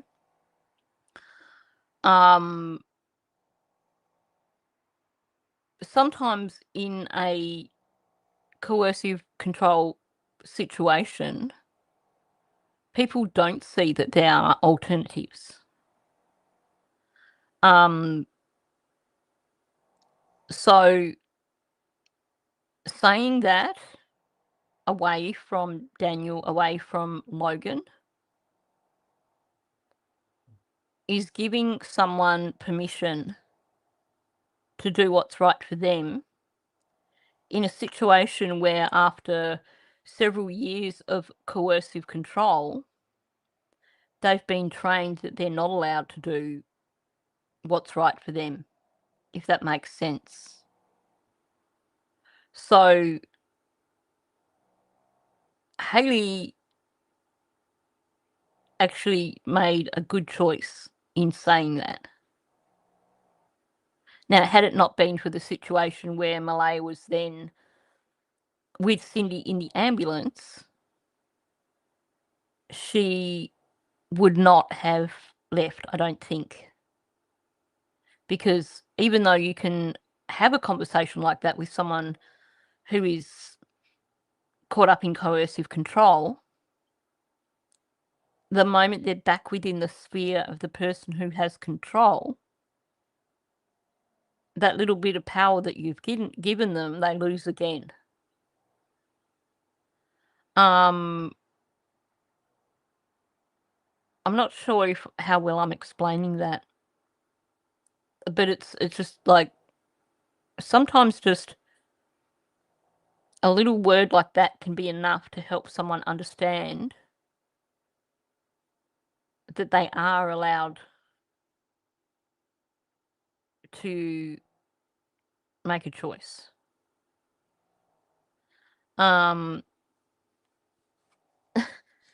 People are still getting confused. Okay. Hayley and Hayden have the same dad. Malaya and Hayden have the same mum.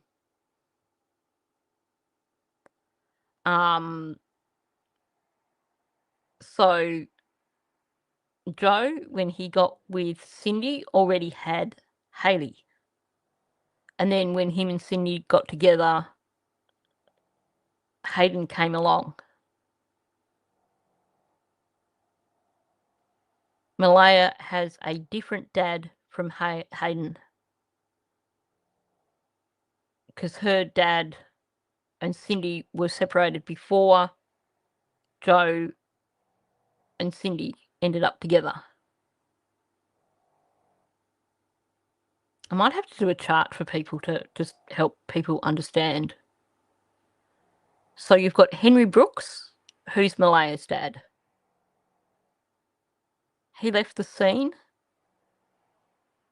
And Joe Smith, I think. Joe, anyway, can't remember. I'm not sure if that's right. He left the scene. Joe and Cindy got together. Joe already had 2 children. Hayley and Hayley's older brother, also Joe. And then Hayden was Joe and Cindy's son, or is Joe and Cindy's son. It is confusing. It is very. And then, yeah, and then you've got Darren dating Logan's grandmother, just to add to the confusion. If that's okay. So that's what I stated as well. Because when I got there, I said, do you want me to stay with the baby? You can go look. She goes, I'm going to stay with the baby. Okay, so whatever. So I went looking. And now we're on to Logan.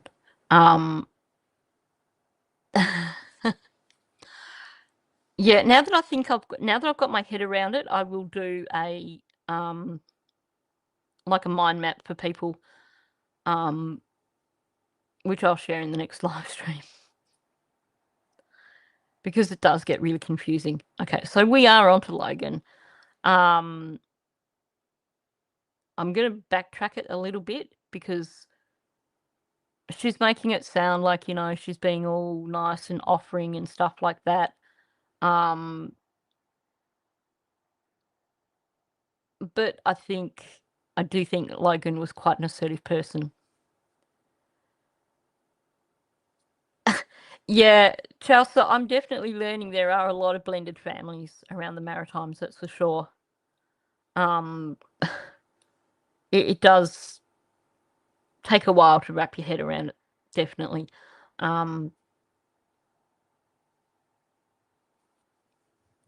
Yeah. It's not a bad thing. You know, my mother was from a blended family.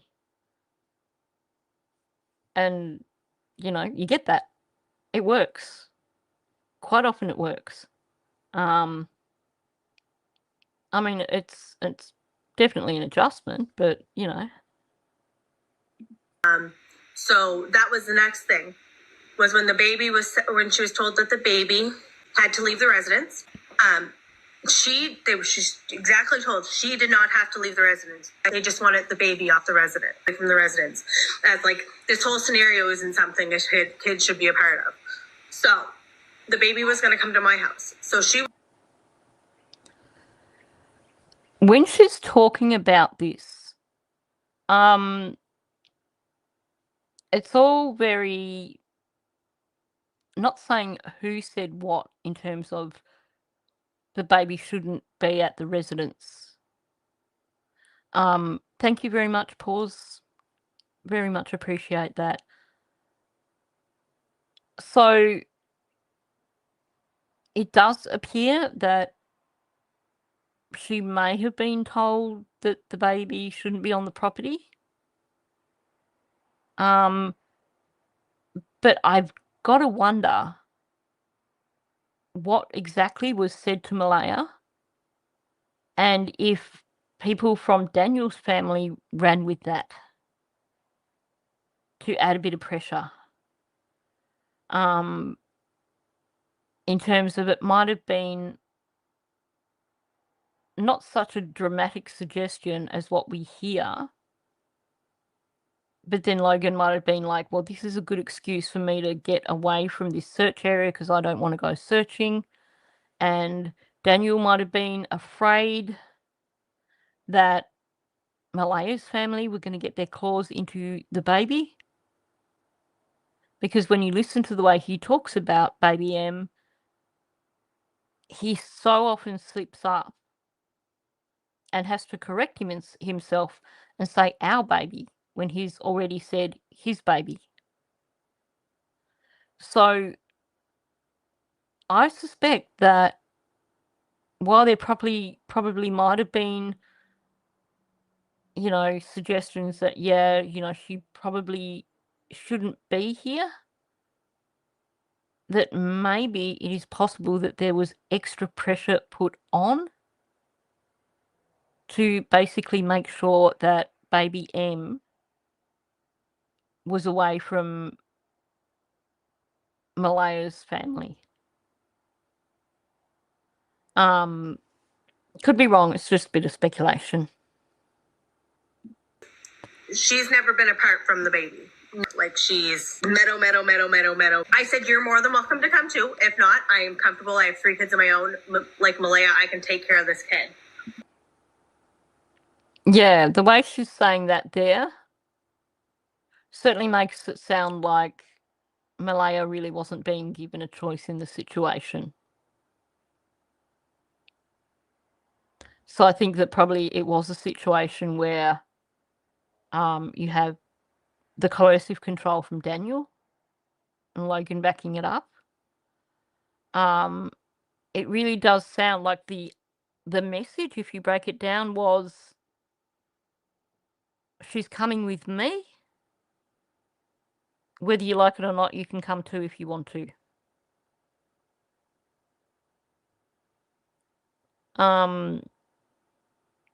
Yeah, I have reservations given that Logan referred to the children as animals. That said, you know, her children aren't missing, so you know, we're seeing one side of Logan.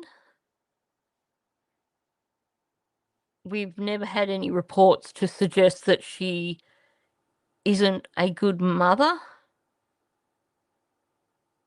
but she comes across as a rather abrasive person. So I would certainly be reluctant if I had a kid to entrust my kid to her or any of my nieces or nephews.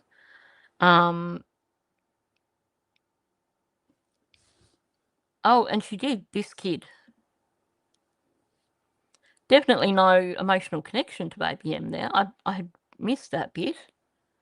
But it was definitely very assertive. Basically, the baby's coming with me, whether you like it or not. And if you want to come too, you can. I'm just going to run it back a bit because that's how it comes across. And yeah, this kid. Off the resident, like from the residence, as like this whole scenario isn't something a kid should be a part of. So the baby was going to come to my house. So she's never been apart from the baby.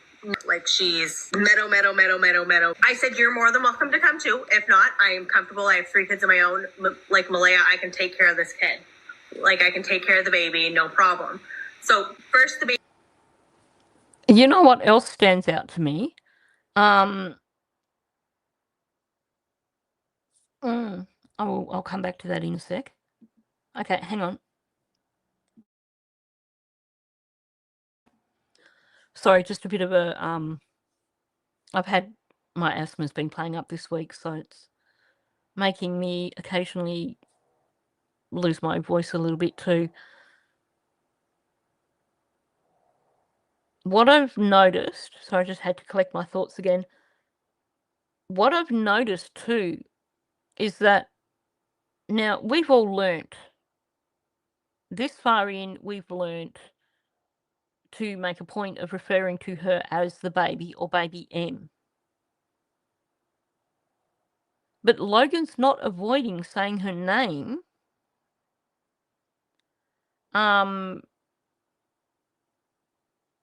She's happy to say her name when she's saying, Malaya says, meadow. But the rest of the time she's referring to her as the baby. I don't think there was much of a connection between Logan and baby M.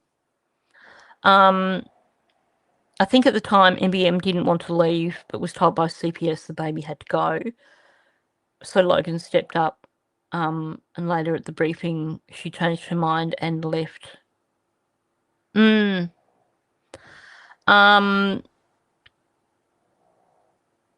baby was taken. Malaya and the baby left after the altercation. So this was in the afternoon. There was the altercation in the driveway. And straight after that, they went to the briefing. And it was at the briefing that Malaya had the panic attack. Ended up in the ambulance with Cindy and left directly from the briefing. After the briefing, Cheryl and others, I think Hayley as well, went back to the house to collect things. They went back to collect Malaya's phone. And it sounds like they were also looking for the car keys for Malaya's vehicle. And then there was some sort of secondary altercation again, which was when they left without the vehicle.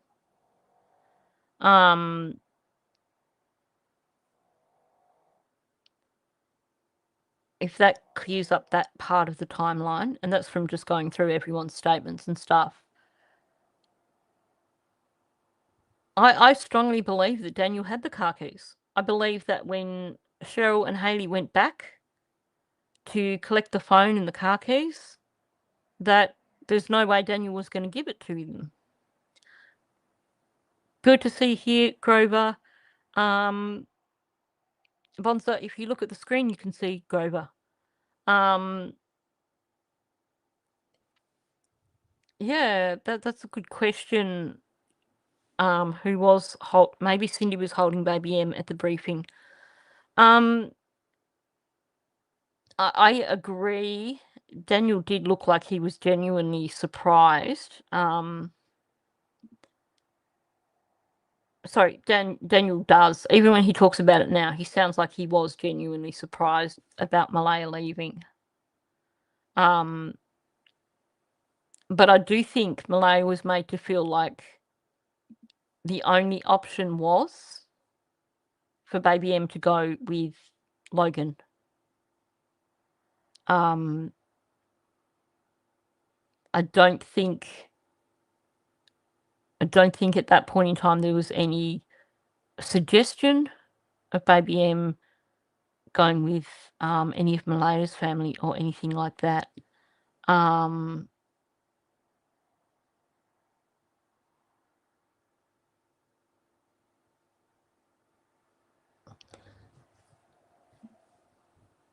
Okay. So you didn't know there was going to be a briefing. You said that you missed it by about 5 minutes. Something about Wade. I'm trying to remember. I only listened to this the other day.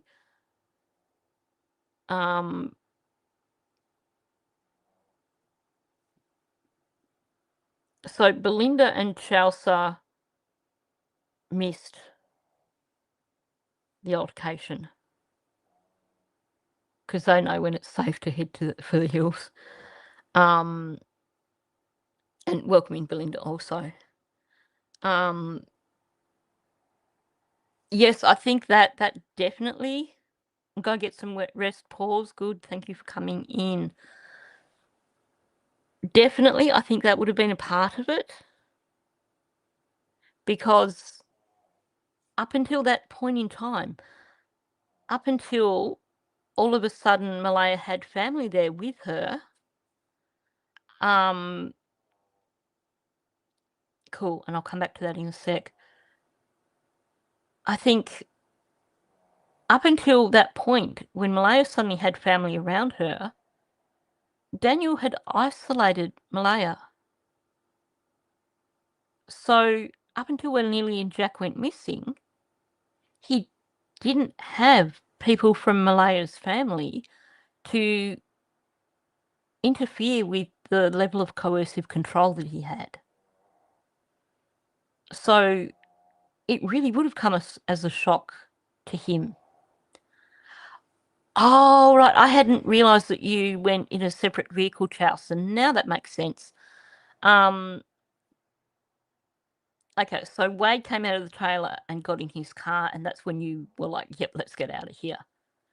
And Chelsea left 20 minutes beforehand. Right. Now I'm on the same page. Now I'm there. Okay. Thank you for clarifying that.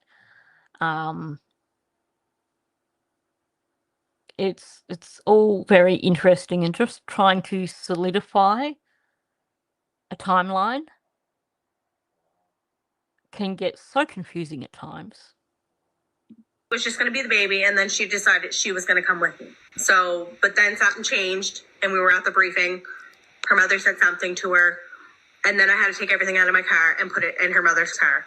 And like I said, she had this whole plan, like she was going to drive her car into my house, and she was going to, and then the plan changed. I'm going to take the car to my mother's, like I'm going with my mother. Well, she didn't even come back for the car. So presumably the plan was to collect the car. I was going to ask if your partner was there, but I wasn't sure if I should. So it was you and your partner went there and searched. Cool, thank you. The briefing would have been down on Lansdowne Station Road, I would imagine, because that's where the base was. Daniel keeps talking about Malaya's car being pretty much at the beginning of either Lansdowne Road or Lansdowne Station Road. When you look at all the media footage, I think possibly it was a situation of maybe that was as close as her car could get, or Daniel might have been feeling a bit insecure already and had parked her car out of reach. But Logan's saying she didn't even come back, didn't even get her vehicle. I think definitely Malaya would have been too upset. From the accounts we get, I think it sounds like it was a panic attack, in which case Malaya wouldn't have been right to drive. And from what we're hearing, it sounds like Cheryl or Hayley were meant to be collecting the car and driving it.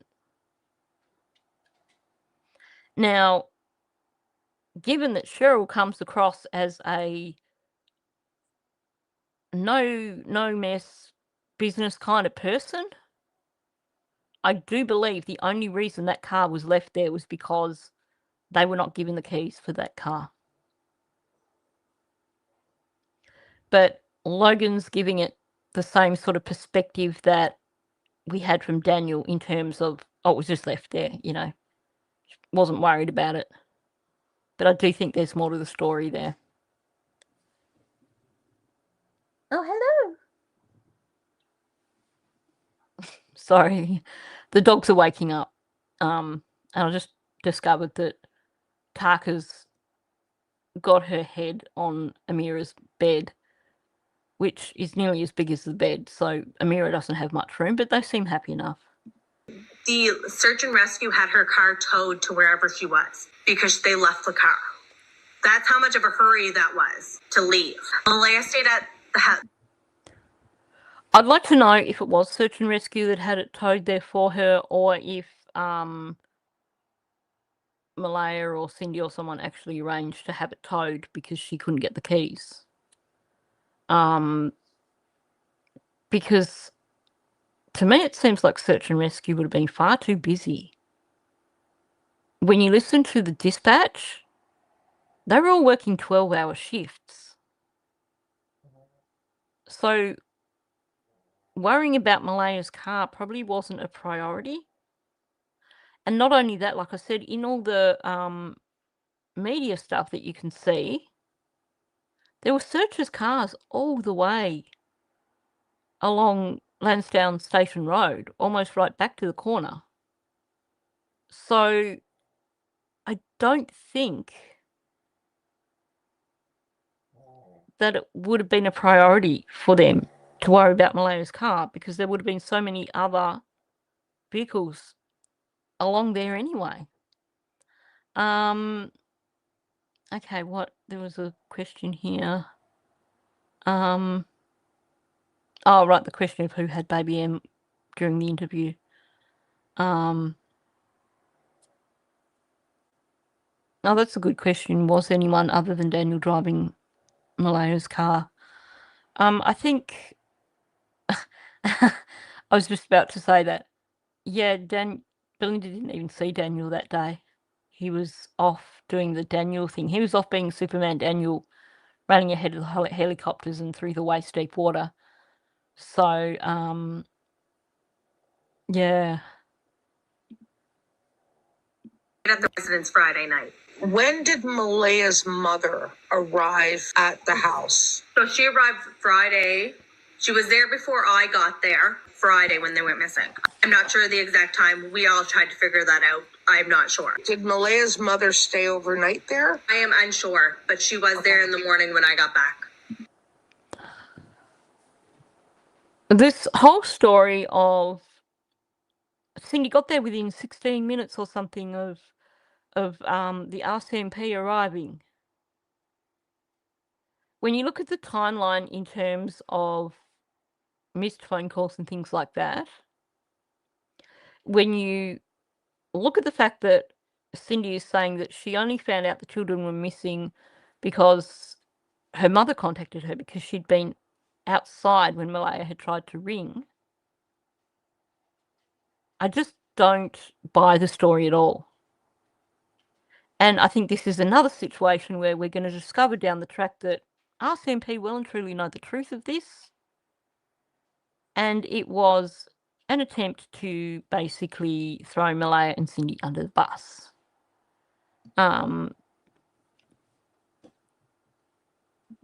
Malaya said Daniel had been out searching since the children disappeared.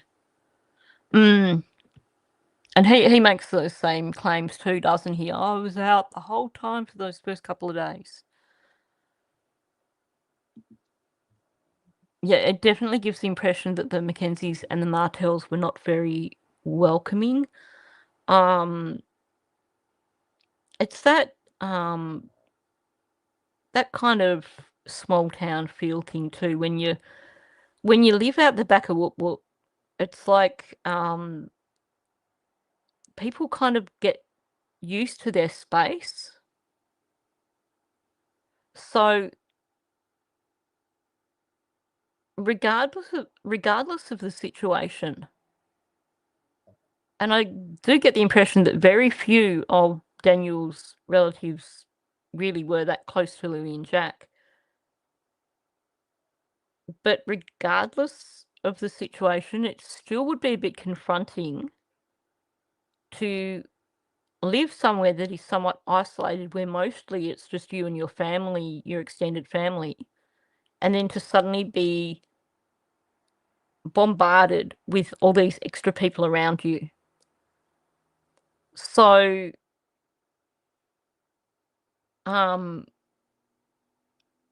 I think while they certainly didn't appear welcoming, I think we actually have to take into account too that we're talking about a situation that was stressful all round. Daniel did not park the car. It was Daniel that parked it where it was. That does not surprise me in the least, and I'll put that up because I know that you're in the vertical, so people might not see it. That has been my belief from when I heard him talking on the DT show. I certainly felt like with Malaya's mum being there, with her grandmother being there, with, all these people suddenly turning up that Daniel had isolated Malaya from. If you are the controlling person in a coercive control relationship, and you've worked very hard to isolate the person that you have control over, and suddenly you are surrounded by all those people that you've isolated her from, you're going to step up your measures to make sure that you can maintain control.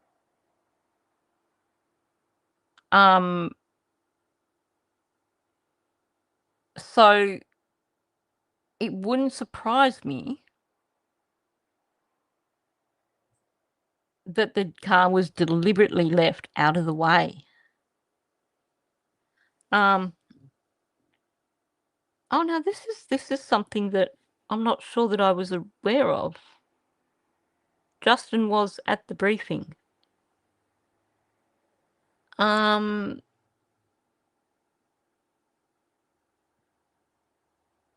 is very interesting. I believe the briefing was at the base, like where the operations center. Now, there were different operations centers, but I think it was the main one. Yeah, I think it was Lansdowne Station Road. I think some of the search teams had their own operations centers, but I think for the most part, everything was based on Lansdowne Station Road. So, a little distance away. There's some really good comments here.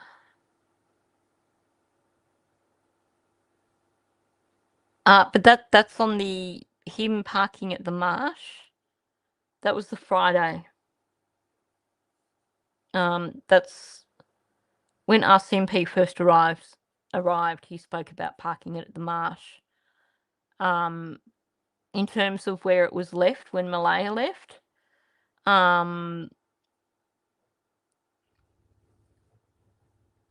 it was, Daniel says, I'm shush. I all I can think is it was either end of Lansdowne Road or end of Lansdowne Station Road.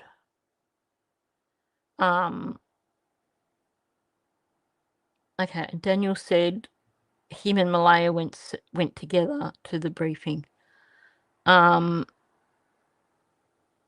another good comment up here.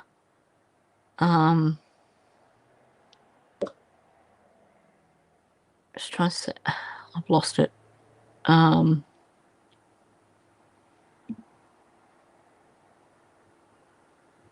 Oh, right. So the news clip when the head of the search and rescue was patting his arm, you can see Justin back on. Nice observation. I think for many of us, we've seen very little of Justin, so we probably wouldn't have easily recognised him, but because you've seen him in the flesh, that's an interesting observation. Yeah, Daniel's wallet was in the vehicle, so it would make sense that him and Malaya did travel down there together.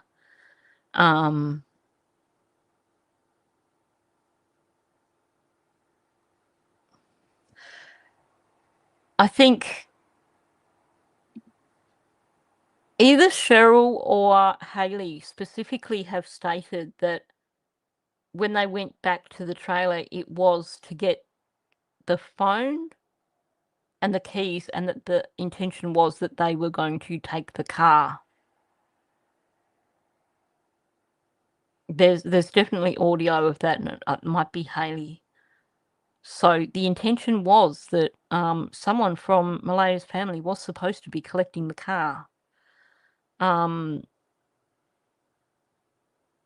So I definitely think that he held back the keys. What news station? Good question, but if you have a look at my Jack and Lily playlist, the Casefile playlist, you'll be able to find it in the first video of all the news stories. So if you scroll through the first video that I made where I put all the news stories together, you should find it in that one, I believe. If it's not in that one, it'll be in the second one. But you'd be able to see it just by scrolling through, because you'd be looking for the visual.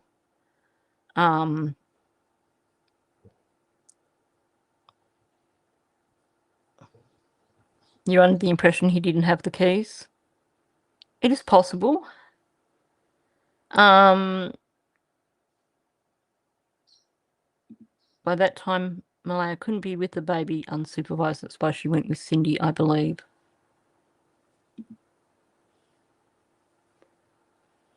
Well, given that it was at the briefing, it is quite possible that there was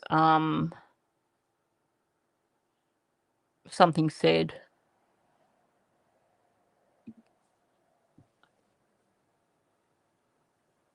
Yeah, who would want to walk?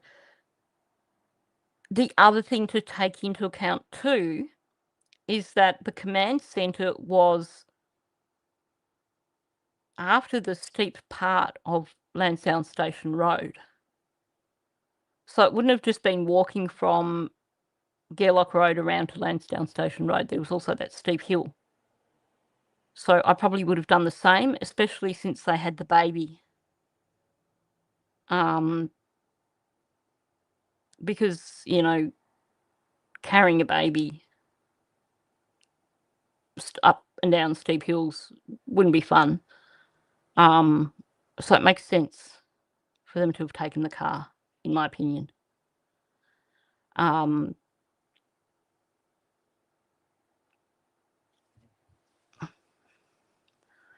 Just looking at people's comments, seeing if I've missed anything. I will definitely look for that news clip for tomorrow's live stream. And I'll just make myself another big note. Sorry, I'm writing and talking at the same time. But I will look for that news clip to share tomorrow.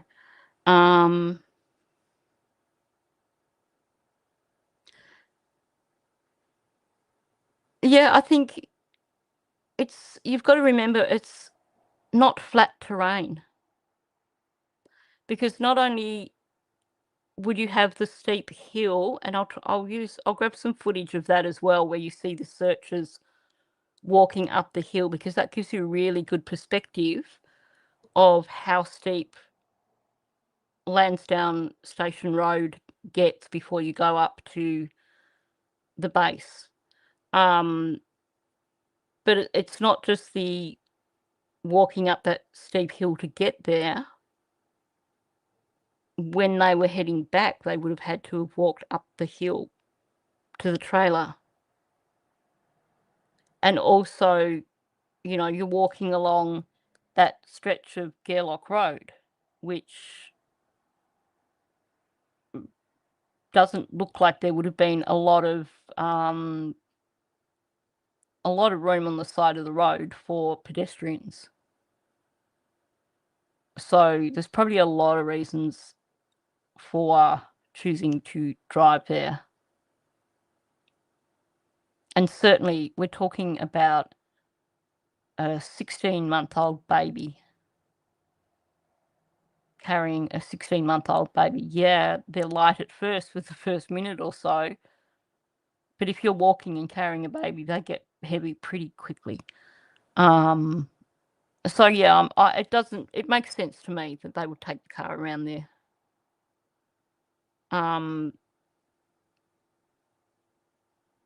Daniel leaving the car there after the briefing, that's what doesn't make sense to me. Unless if he was kind of wanting to try and stop Malaya from leaving, or if he was kind of in a bit of a panic, perhaps from the location of the briefing, it might have been quicker to cut through the woods and just head back to the trailer by cutting through the woods and not worrying about the car.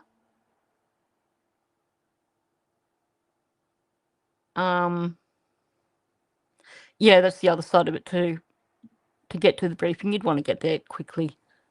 And they may not have had a lot of notice in terms of, yeah, we're available now for the briefing.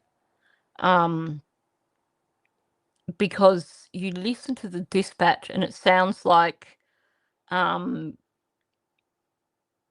it does sound like it wasn't something that was like, you know, long-term planning, like, you know, at this time we're going to have a briefing.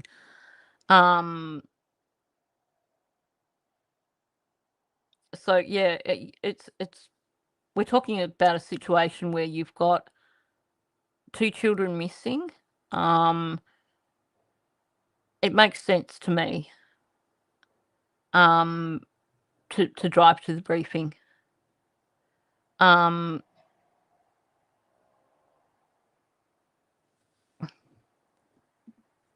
Well, they had to have given them some pre-warning because Daniel was hiding out all day.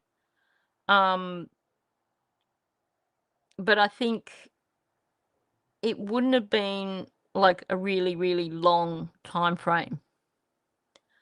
Because, like I said, part of the idea for the briefing, in my opinion, would have been to give them information to see how they reacted.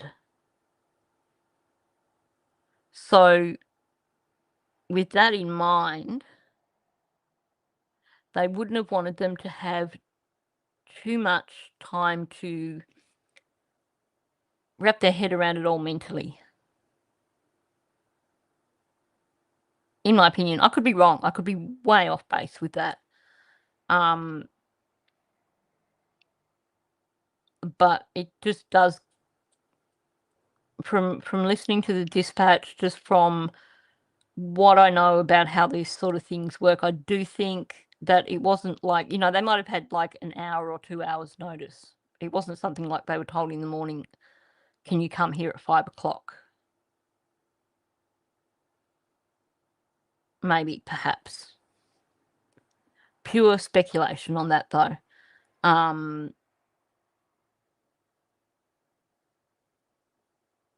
think I've covered most stuff.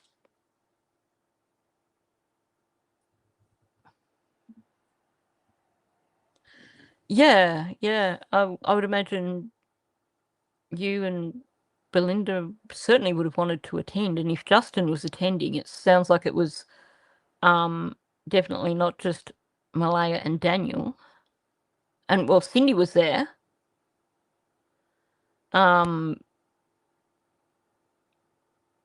Which again makes you think that it probably was short notice. I hadn't thought about that. I'm not surprised that it bothered you. Because, in my mind, because of the whole Baby M story, Daniel story, I completely discounted the fact that Cindy was there also. And now Belinda's telling us, well, Justin was there as well. And Logan must have been there because she was saying, well, I had to get the stuff out of my car and put it in Cindy's car. So that to me says Logan was at the briefing, Cindy was at the briefing, Justin was at the briefing.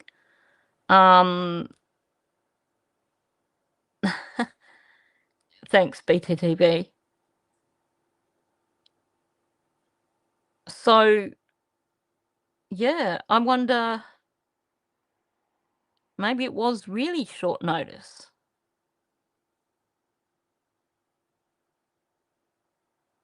Maybe after the altercation, they decided, let's get them together and push some buttons, and you guys had already left.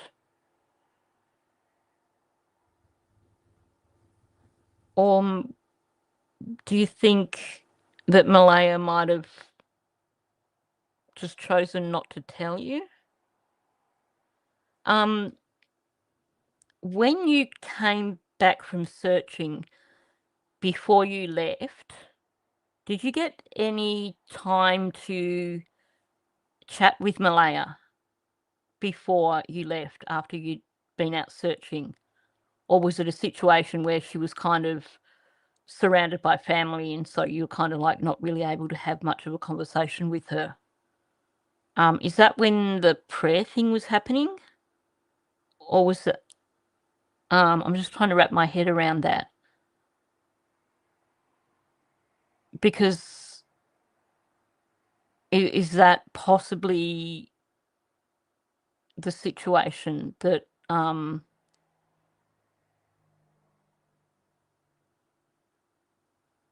the altercation was on the Saturday afternoon. So you just had a few minutes with Malaya. It is quite possible that... Yeah, the timeline confuses me too. I'm so glad we've got Belinda and Chelsea to clarify so many things, because I think there's a lot of things that we'd still be scratching our heads over if we didn't have help from Belinda and Chelsea over it. So, Belinda or Chelsea or both, did you think that they found out about the briefing after you left, perhaps? Or do you think it's just a situation where Malaya might not have gotten around to mentioning it? Yeah, there was an altercation before and after the briefing. So It sounds like the main altercation was the one that happened before the briefing, when there were accusations being thrown around. And then they went to the briefing. Malaya left with Cindy, and it sounds like Cheryl and Hayley and who knows else went back to the trailer to collect some of Malaya's things. So they went back, according to Hayley, they went back for Malaya's phone and Malaya's car keys, and got the phone and not the keys, and there was some sort of altercation around that. Yeah, you think she never thought to mention it. There's probably so much going on in her brain that day. But yeah, it could have just been a situation of it just didn't come into her mind at the time when she was speaking to you. Certainly, you know, when you're surrounded by heaps of people and people having conversations, you also kind of tend to forget who you've told what.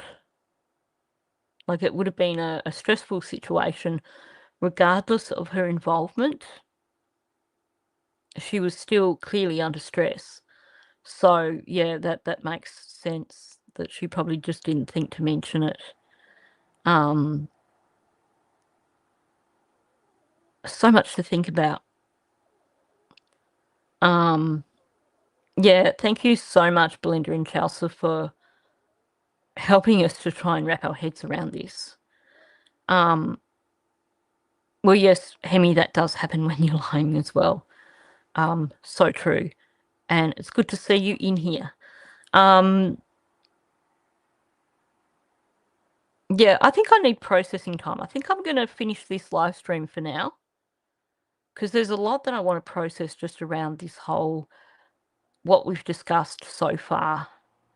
And we're heading up for 3 hours. I'm surprised the dogs aren't pestering me to go out. Oh, okay. That in itself is alarming. She should have, by day 2, surely she should have been even more distressed. Because by that stage, the children had been missing for over 24 hours. By the afternoon, we're talking 36 hours or more. So she should have been beside herself. So when I hear that she was calm and going from one group of people to another, that's a bit of a red flag for me. And that was early afternoon.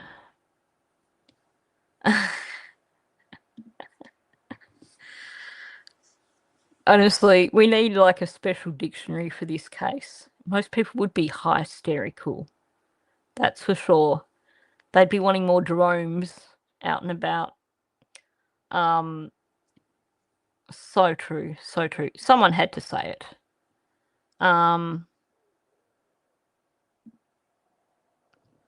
Oh, so Hayden was not there that day, or he was out searching? Because, yeah, now I think about it, Hayley doesn't talk about Hayden in terms of the altercation or being in the house or anything. So she was on the phone before the prayer with the chief and possibly to her brother. Right. I'm going to have to email you guys with a few questions, which I will jot down after I get off the live stream.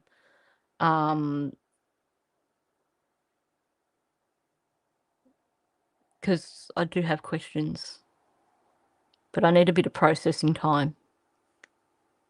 So I think I'm going to wrap it up there. It's been a really good conversation, and I will definitely be coming back to look at this some more tomorrow.